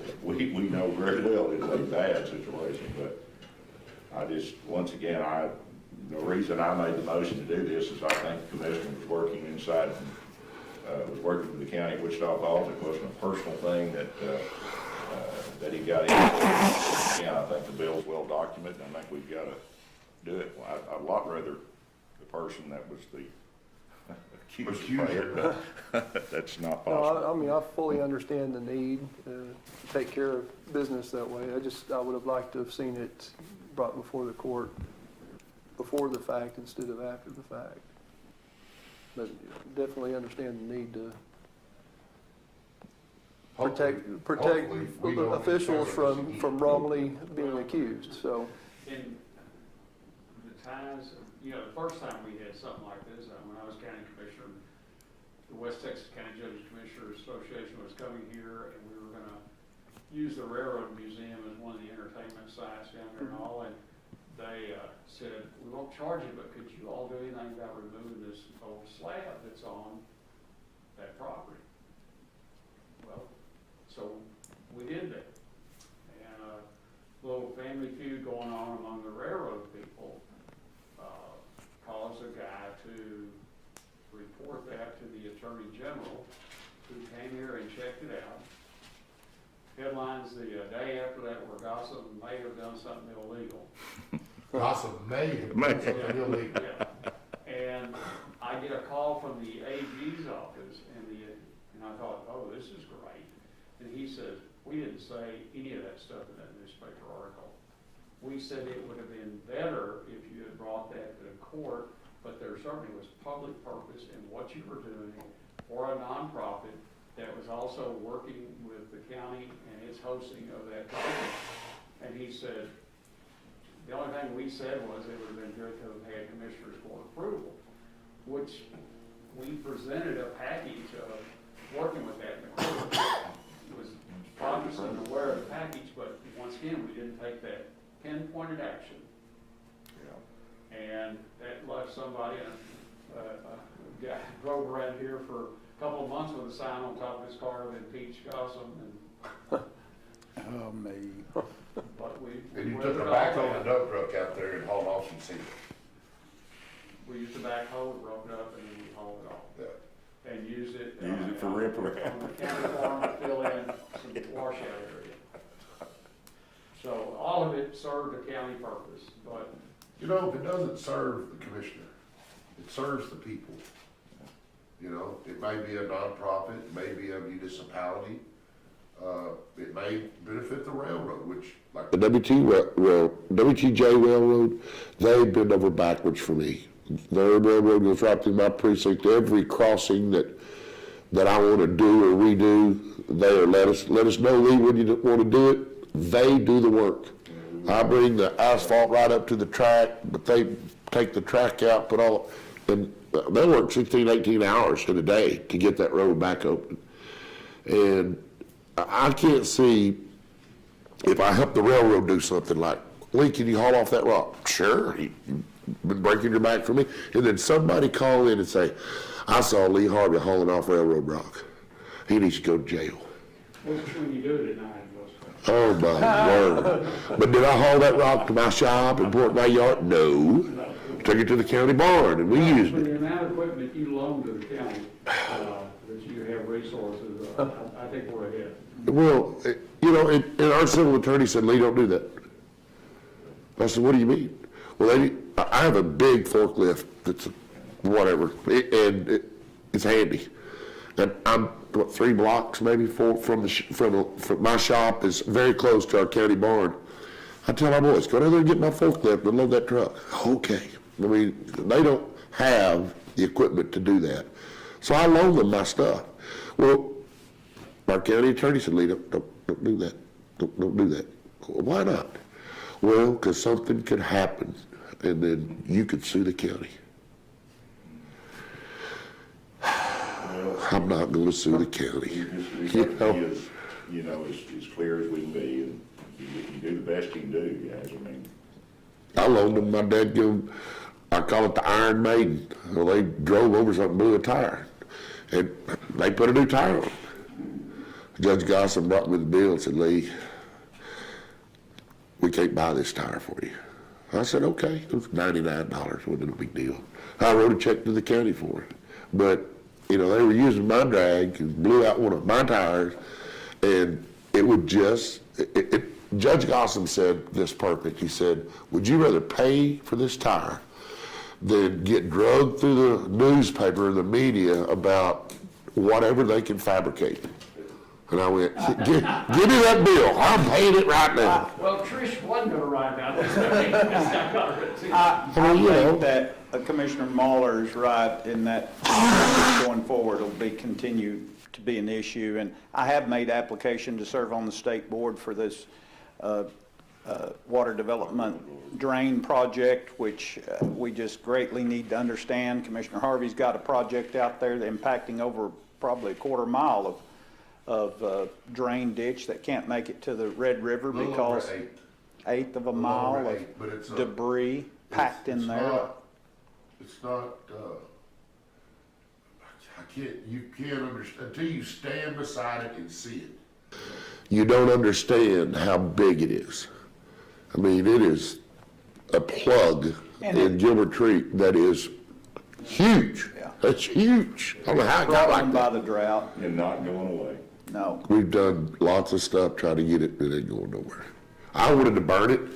TCEQ said, nope. I wanted to blow it up with tannerite. TCEQ said, nope. Yeah, I want to watch. Yeah. We had a project with the Texas Forestry Service. They had to put it in, well, they were gonna bring their big tub grinders and come and take those trees and put them in those tub grinders. And they needed a project. Well, I thought, oh, here we go. Now we got something that's gonna work out. Soon as we got the project, got it submitted, it come down from upstairs, no more projects. Yeah. Yeah. Cut the money, whatever. So we were this close. Judge, We I'm didn't gonna get call that. for the question. Thanks, sir. Okay, we have a motion by Commissioner Waller, second by Commissioner Harvey to pay fees as representation for Commissioner Watts. All, sir? Yes, I had a question. okay. In your case, we knew what was going on, and I just wanted to know the facts, because when I heard many rumors throughout the courthouse, and I just needed to know the facts, because the public doesn't know, except they saw on the agenda that they want us to pay attorney's fees. Mr. Hoover, could you address that, please? Yes.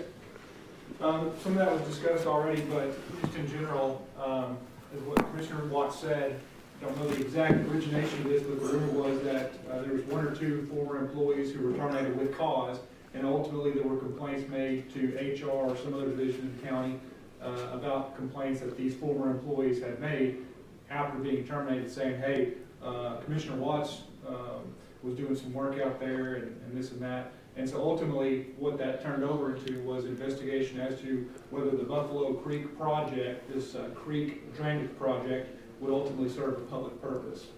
And so what was determined in that is there was an investigator assigned to that who went out and spoke to numerous individuals out there and ultimately determined that yes, it was. One of the primary complaints about the project from these individuals was that the location of this is out near 367, out west of here towards Iowa Park. And if you're familiar with that area, you know that the Watts family, the road out there is actually called Watts Road, where Commissioner Watts lives. And he has some land out there, and his son owns a small parcel of land, about 11 acres. And so that was part of this inquiry was, okay, so this several mile creek project, which was a drainage project, touched on some land that was owned by family members of Commissioner Watts, his son, on a small portion of that, along with numerous other landowners. And so once the investigation was done, they talked to numerous landowners, some of which we produced letters in the investigation from at least 3 of those who said, we've had flooding out here for 20, 30, 40 years. It's terrible. We've been asking the county for years. We've been asking the state. We've been asking the federal agencies, can y'all come in here and help us out? And then these letters finally said, they would say, well, we got Commissioner Watts who would step up to the plate and would move forward with this creek drainage project, similar to what they'd already done out at Pumpkin City. China Creek. China Creek. Several years ago. And so I know these have been in the works for some time, and so that's basically the crux of this complaint was, hey, they've got some family land that touches on this creek project, so this would have been a personal benefit to the commissioner for doing this creek project. But once they looked at the totality of it and realized that there were numerous landowners, this had been asked for a long period of time, and that was presented, and then the documentation that the presentations before the project started were done here at Commissioner's Court, and that was documented in the notes, and then every expenditure along the way was approved with no problems. The allegation was dismissed with no further action. And it was potentially criminal problems, so that's why we couldn't use county attorneys. Conflict of interest. Conflict would have been, Yeah. because the DA's office, in fact, I believe the DA had a special prosecutor appointed. Yes, they had a prosecutor out of Tarrant County in their white collar division who came and after the ranger looked into it and gathered all the documents, presented to him, and then he came and presented it here, and the grand jury said there's no criminal activity. Thank you. I'm sorry I didn't see your hand. Oh, okay, I heard rumors. I wanted the facts. There didn't even have anything happen. I know, no rumors ever go through the courthouse. Rumors are self-generating within the Can't building. imagine that. So, all right, now we're ready to take the vote. Any other comments? Okay. All in favor, signify by saying aye. Aye. Opposed, same sign. Motion carries 5-0. We're down to item number 6, which is receive an update on the law enforcement center project. We kind of got a little of that already. Go ahead. Yeah, we did a little bit. I don't The want to best talk about news we what had it all week is that our light fixtures were shipped, that we were really sweating bullets that we wouldn't get our light fixtures in time, so we couldn't finish out the ceiling in the office area. Yeah, we were in delay due to COVID, but we should be getting those in any day now. So we're, Mark, correct me if I'm wrong, even though we've been through all this COVID stuff, that contractor is pretty much on schedule. yeah, we're rocking out there. Yeah. I mean, that's, again, it goes to some of the question earlier. We want to keep that schedule flowing and moving. And so that's one of the reasons why we're holding off to the end to deal with some of these nagging issues. Because it's kind of in the best interest to move that project along and not experience delays. If you, as a public, if you haven't driven by there lately, Yeah. you should. Yeah, it's. You should drive by there. It's taking shape. great. Okay, I had a complaint over the weekend that since we put up the last wall, the lady can't see how things are going on. Did we get the wall set this weekend? I didn't drive by this. Okay, well, the crane was inspected as of Thursday, and they were supposed to stand the final wall I'm trying to weekend. get it, but I I cannot drive by. didn't make it out this morning, so I'm not sure that we got that accomplished. But if you drive by now, you'll see the front of the building has at least the first coat on both colors of paint.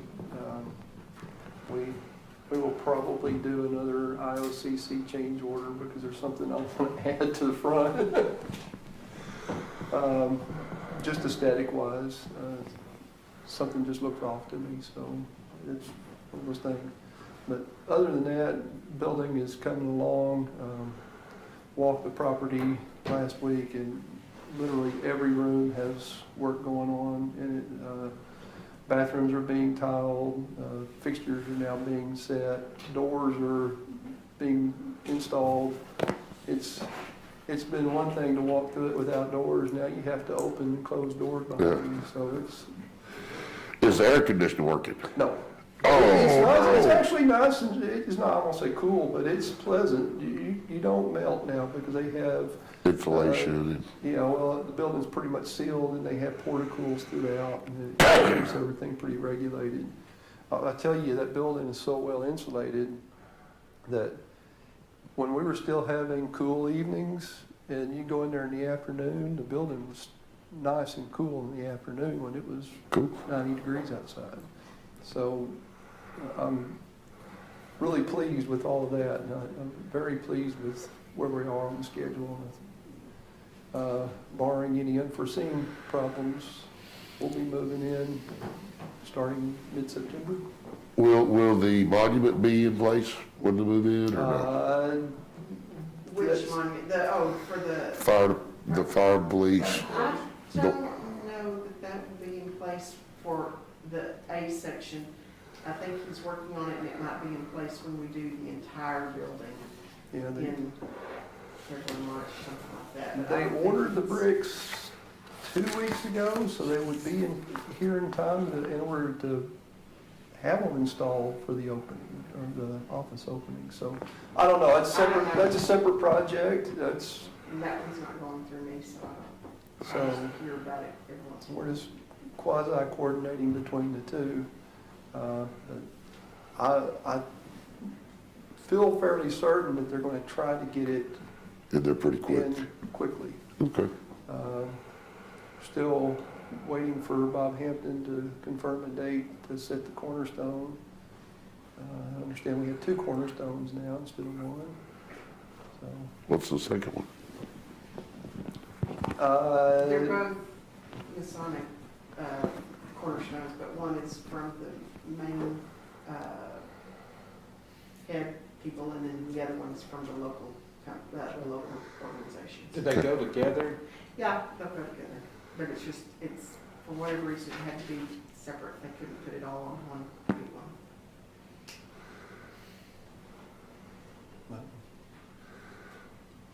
With, just as a side note, with that contingency money and everything else, the way that the bond works and every bit of that money, including the interest, has to be spent on the LEC. It can't be spent anywhere else in the county.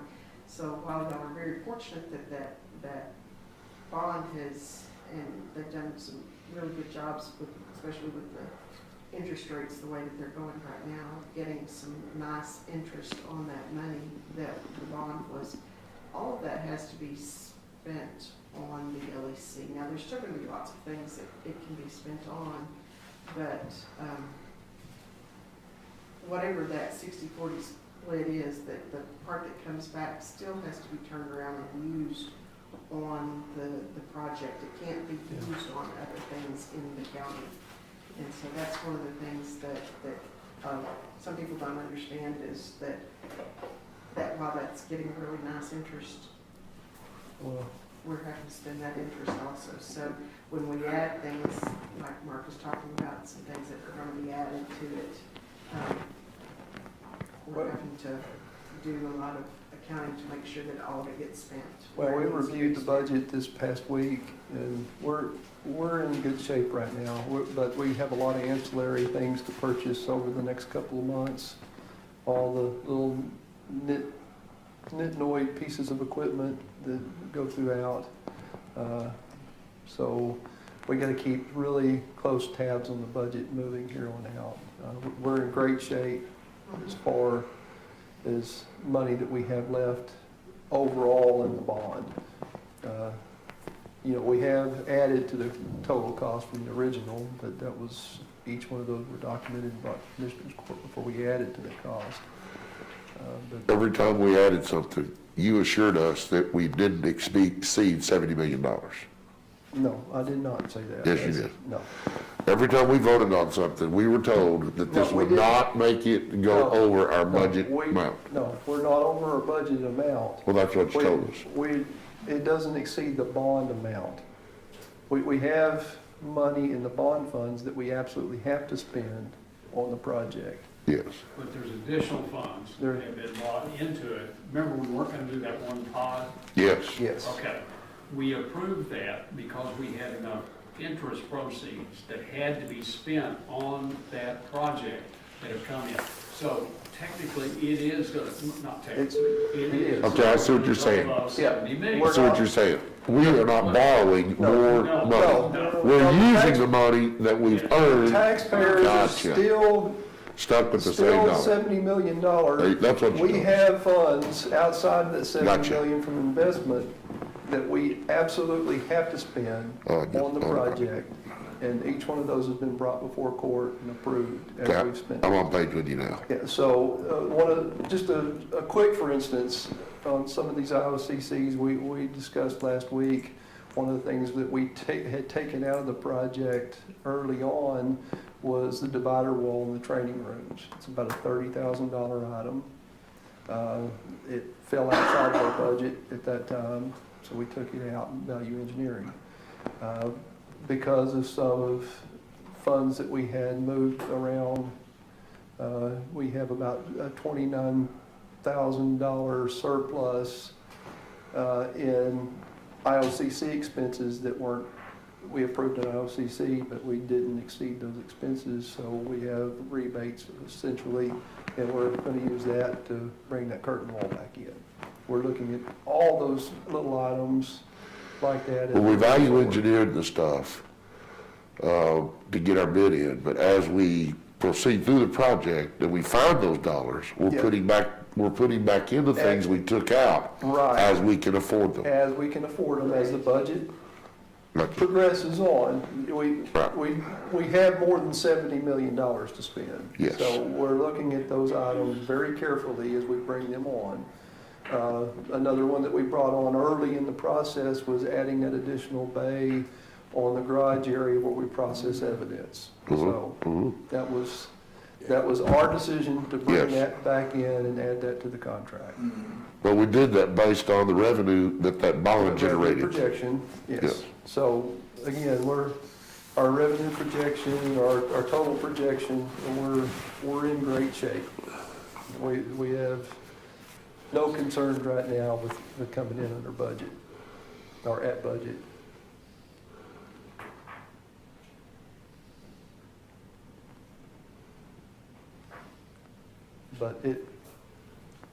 But to say it's $70 million spent, that would not be correct information, because we've approved changes to that contract over But it doesn't change our loan. it doesn't change our loan amount, it does not change the tax amount that we'll be collecting to. Of course, some people say, well, why didn't you put that money back into your general fund or something? Can't. That's not the way that works. And, so it's, It had to be used against that bond, and we accounted for a certain degree of it going in, removing those value engineering items, knowing that we could bring some of them back in, but we wanted to protect that asset to make sure we didn't have to go to the taxpayers and ask for additional funds. Can I ask a question? Sure. But we don't have to spend that money. I mean, if we've got extra, it can go towards the bond to pay it off. No, no. no. We have to I'm spend- sorry, I yes, think it she's could. right. I think Yes, it Patty's could. right. Yes, you It could can. be done to do that.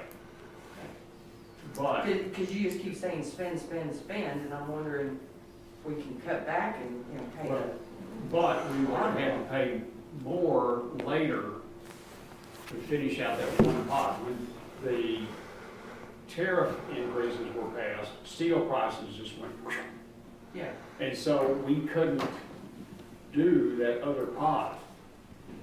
But with Mr. Hampton's investment of that money, we got back enough to do that. So it is gonna be spent into that, but the only thing you could do is leave the money sitting there and pay on the bond payments. It's not like we go and say, hey, we've got $3 million, we wanna pay down that 70 million. Can't do that by the way they're structured. There is a point at about 10 years that we could do Pull up some. actions Re, to pay down and all, but, no, that's not likely. Basically, we're not expanding what was originally designed, we're building up to that. Yeah, Yes, we're that's adding the those plan. items in now that our budget allows us to, now that we have the dollars available to do the things that we originally took out that we really wanted included in the project to begin with, i.e. curtain wall, the extra bay in the evidence processing area, G2 pod, which the G2 pod can be a revenue source. It should be a revenue source for us because it'll allow us to take in additional inmates that would be paying customers, if you will. So it gives us extra capacity. It's because the sheriff's department has built some relationships to contract with federal agencies to be able to receive their inmates. So that decision should pay for itself very quickly. And again, no additional tax dollars went into that decision. And just as a kind of a sidebar, right now, that additional money we're gonna pay the city because we are not be able to take their prisoners, that is offset because of people we already had in that, one of the contracts is those prisoners there. So, and part of this is trying to keep that population stable and not introduce new people into, add a new COVID factor possibly. So, Sheriff's Office has done a good job of trying to isolate and keep separate and stage people in to where they don't have it. They're doing a good job of taking care of the people who did test positive, but I don't know anybody that's become ill to a point that that's a concern, so. Yeah. We worked over the weekend with Sheriff's Office to build some isolation, or not call them isolation, vapor barriers throughout the Sprague Annex. So we can better isolate COVID inmates or inmates throughout the facility. Period from each other. Yeah. So, you know, it's an open design, so we went in with AOC Environmental, got a very favorable proposal from them to put in vapor barrier, and they were able to do that Saturday. And we hope 75% of that being reimbursed as COVID expense. I noticed that even dispatch for Wichita Falls could be reimbursed by COVID. We're gonna. Attempt it, Yeah. yeah. Yeah, it's kind of like playing the lottery, I think. I hope we got a little better odds. Okay, anything else? Okay, anyone in the audience have anything they'd like to share today? Chief, how's the new job working? I like it. Good. All right. Good. All right. Okay. Commissioner Beach, anything else? No, sir. Commissioner Harvey? Whew, mowing. We got half the county mowed. Then we stopped and did some chip sealing throughout the whole county, worked with all the different precincts, and now we're back mowing. We get that done, I believe we're gonna go back to chip sealing on our second layer, correct? I'm trying to think how many miles everybody had collectively. Well, hopefully our box will be up and going by the time y'all pull off a mowing. Yes. Yeah, Leon said he was disappointed y'all didn't finish the chip seal while he was on vacation. Well, he was so- gone. Okay. That's it. Commissioner Mahler? Well, we're gonna start a chip sealing operation tomorrow, and we're hoping that the rock box will be ready to catch at least part of that. I think it will. They jump back on it, but just been doing prep and getting ready. It's always busy in summertime. Just once again, put the word out if you're out and about on these roads during this time, give those guys a little space. We won't be there long, but we'll be there for a little bit, and it's gonna be better when we get through, so take it. You know, one of the things we don't talk much about, and just a brief mention, and we've certainly seen the benefit of it the last few months. The Texas Forestry Service, of course, now located over in Burke Burnett with a unit over on 369. And let me tell you, that is sure taking a lot of pressure off of us as far as That's fighting right. wildfires. And those guys are trained, they're equipped, and when the call comes, they roll, and it keeps us from going out. And I'm trained for fighting fire on a bulldozer, and a lot of our people are, but still, we're not as good at it as they are. And their response time is good, and boy, that has been a tremendous addition to this part of the world. And a lot of times we don't, it's just one of those things that's there, and you don't always see it, don't always appreciate Yeah. it, but it's a tremendous benefit to this county. Tremendous. And it's not just this county, but this entire region of Texas. I gotta tell you this, I was out at my land plowing as I'm on the tractor, and I made a turn and I saw all those yellow lights come on top of those big trucks with those bulldozers.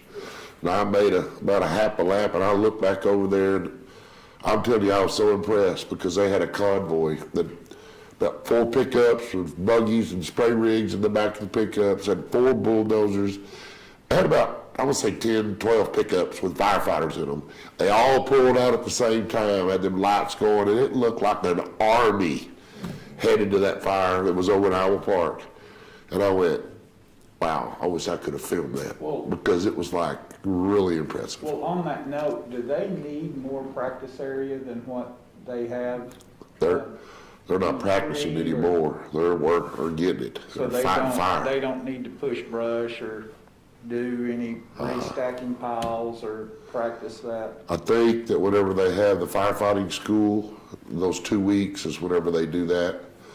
The strike team is in Wichita County right now. We got people from the Texas Forestry Service, the U.S. Forestry Service, Oklahoma Forestry Service, Missouri Forestry Service. I've seen all these decals on these pickups that's at the shop. And, man, those guys, they're working 12 hours a day, 7 days a week. They're at the shop, either working on their equipment, fixing something, washing something, you know, firemen are.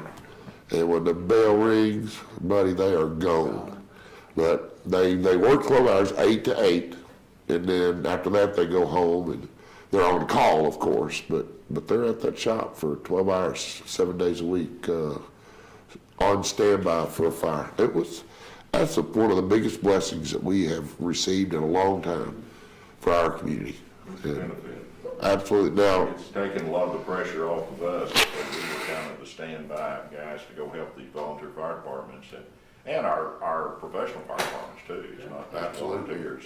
and another thing, all of the PPE that we're receiving from the state, all the STAR requests, you ought to see my shop. It's got mountains and pallets of all different kinds of PPE that are brought in, STAR requests are filled and dispersed to our community. So I think they're manning up or producting up to help with the schools. I think they're fixing to start servicing the schools on PPE. So you can't hardly walk through that place. It's pallet after pallet after pallet of all kinds of stuff. So it's a bit of blessing. It's a great hub. It's a great facility. Really turned out well. So, yeah, they are a blessing. Just one other thing is, I can't believe that we're less than a month away from dove season. Just doesn't seem possible. So Lee, don't mow all the sunflowers while you're at it. August 5th. Or excuse me, September 5th. September 5th. It has a lot of game wardens too. There's another organization you should be familiar with. I always invite the game wardens to my dove hunt. Always.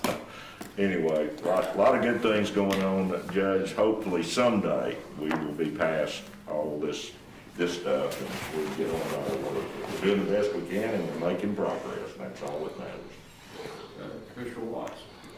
We had the Water District help us, some on our Buffalo Creek Drainage Project. They've come in and there's a multitude of drains that come from different areas that converge on Buffalo Creek, and of course a lot of those were impeded, and they've been out working diligently.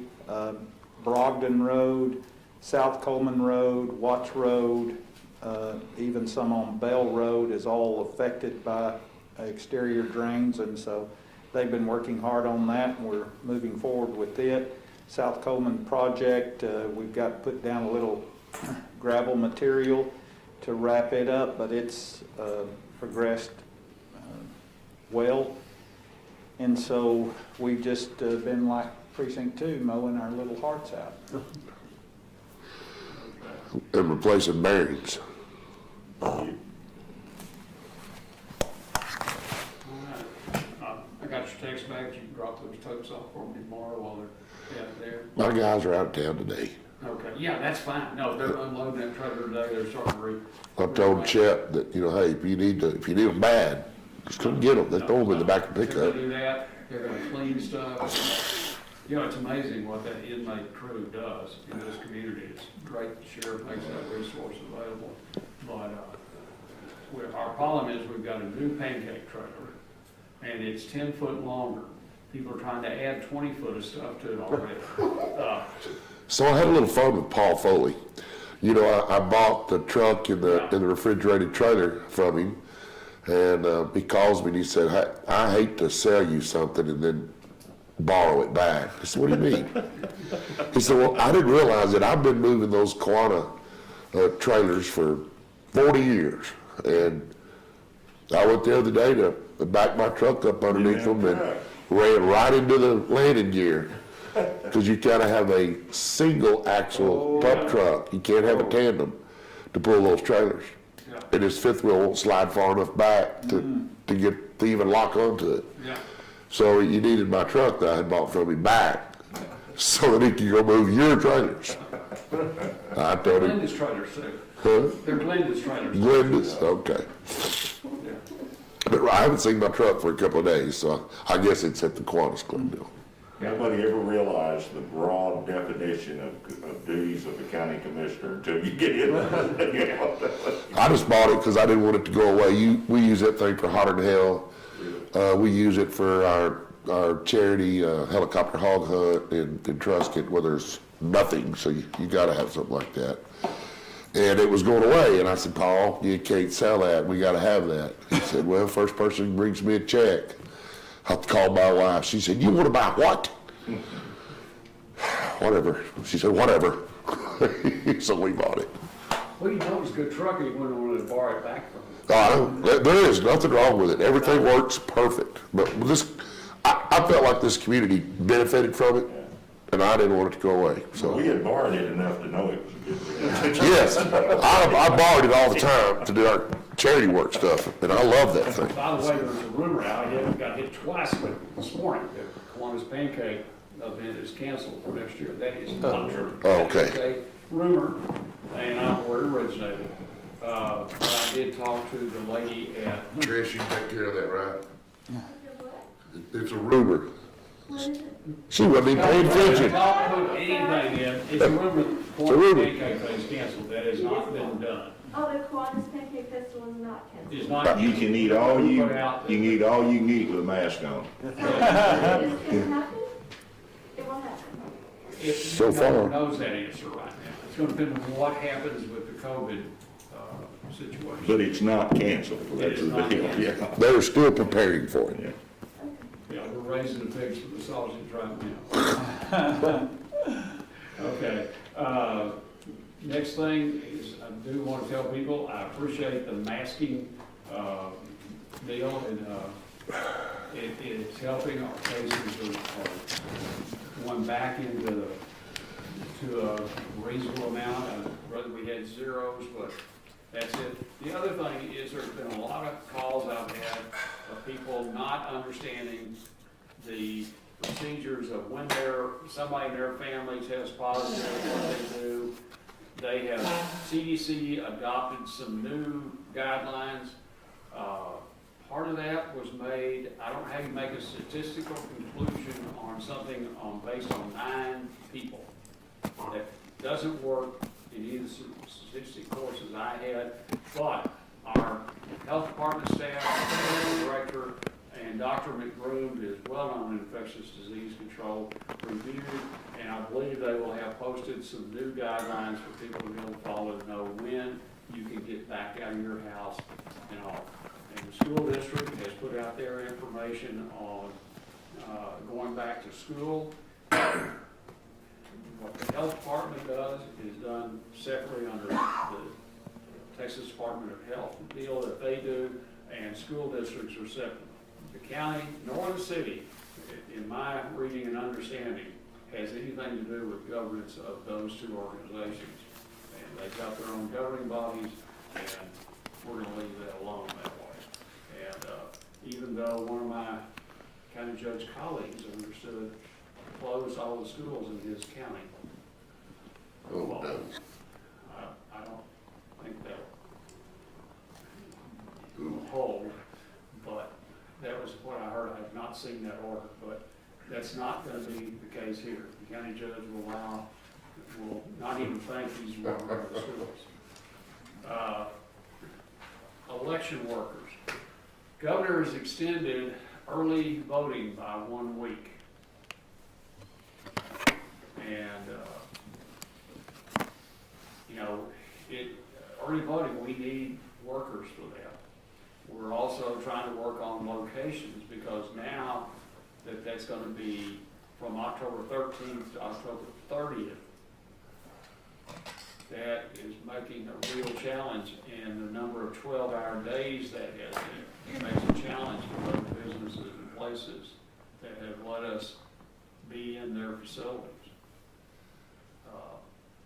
But we need workers, and we need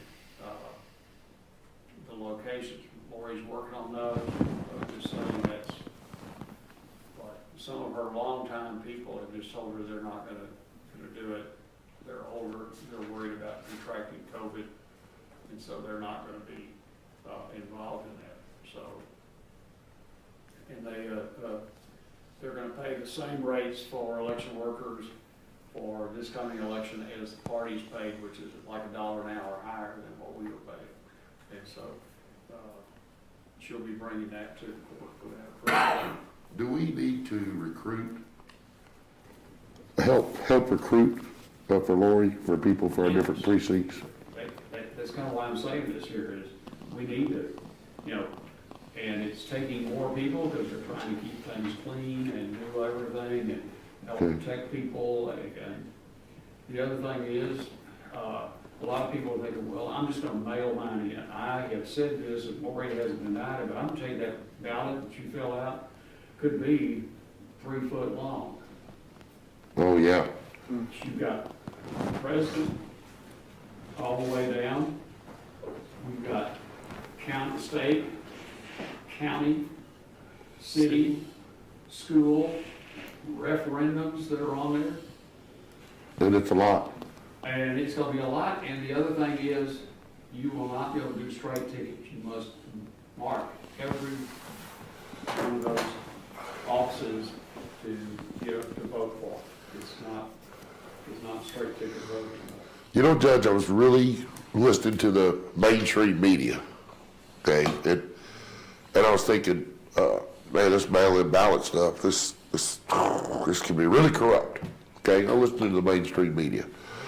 I talked to Lori Bohannon, and I'm just telling you that a ballot, they just don't mail out to everybody a ballot.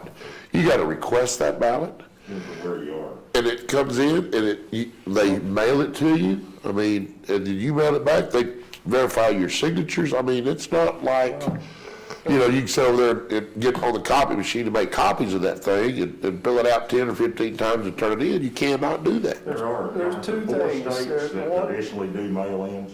Yeah. I think there's 4. Oregon, Oregon, Montana, is it Utah? Maybe just 3, but there's several states that do mail-in ballot, and so our deal's different than. Yeah, our deal's quite a bit different. You have to request a ballot, and then if you've requested that ballot, you can't come in and vote on election day at the Yeah, poll unless you bring that ballot and turn it in. Yes, exactly right. So it goes and they verify the signatures and everything. It's a little different than. lot better about the state of Texas. Well, didn't know, I thought everybody. They'll give me warm fuzzies everywhere else, or if we go to just, all right, we're gonna mail out a ballot to every registered voter. And See, with the equipment that's we've got where the here, danger is. And that's what they do in other states? If that's what they do in other states or do here. if I understand Ms. Bohannon, it would be days before we would have the Yeah, well, results. we've ordered an additional machine that will count those mail-in ballots and some other equipment associated with it. But we're not geared up for the whole deal. Yeah, we'd still have to bring in extra staff to verify those ballots. So that's the time So are you consuming. telling me that the state of Texas is considering mailing a ballot to every registered voter? No, sir, I didn't say that at all. It's too Well, late. that's what other states have talked about. Okay. To say that about Texas, no, I did not. Well, I felt a lot better about mailing ballots after I talked to her and understood how it worked. It's just a time-consuming process. Yes, but I was talking about fraud and Right. voter fraud. It seemed like to me that it would be very difficult. Ballot comes back in and they're opened by the ballot board. Uh-huh.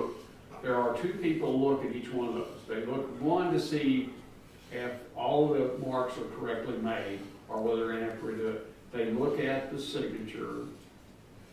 Okay. There are 2 people, not one, that do that, and then they sign off on that and they turn it in. If they have to redo a ballot, that's when they sign off on the fact they redid the ballot. So you know who did that. You've got the original that was not marked correctly and the new one that they do the best. When you say not marked correctly, we're talking about so that the machine will read your vote. Yeah. Right. Not, yeah. Right. Yeah. And Yeah. we do that today. Yes.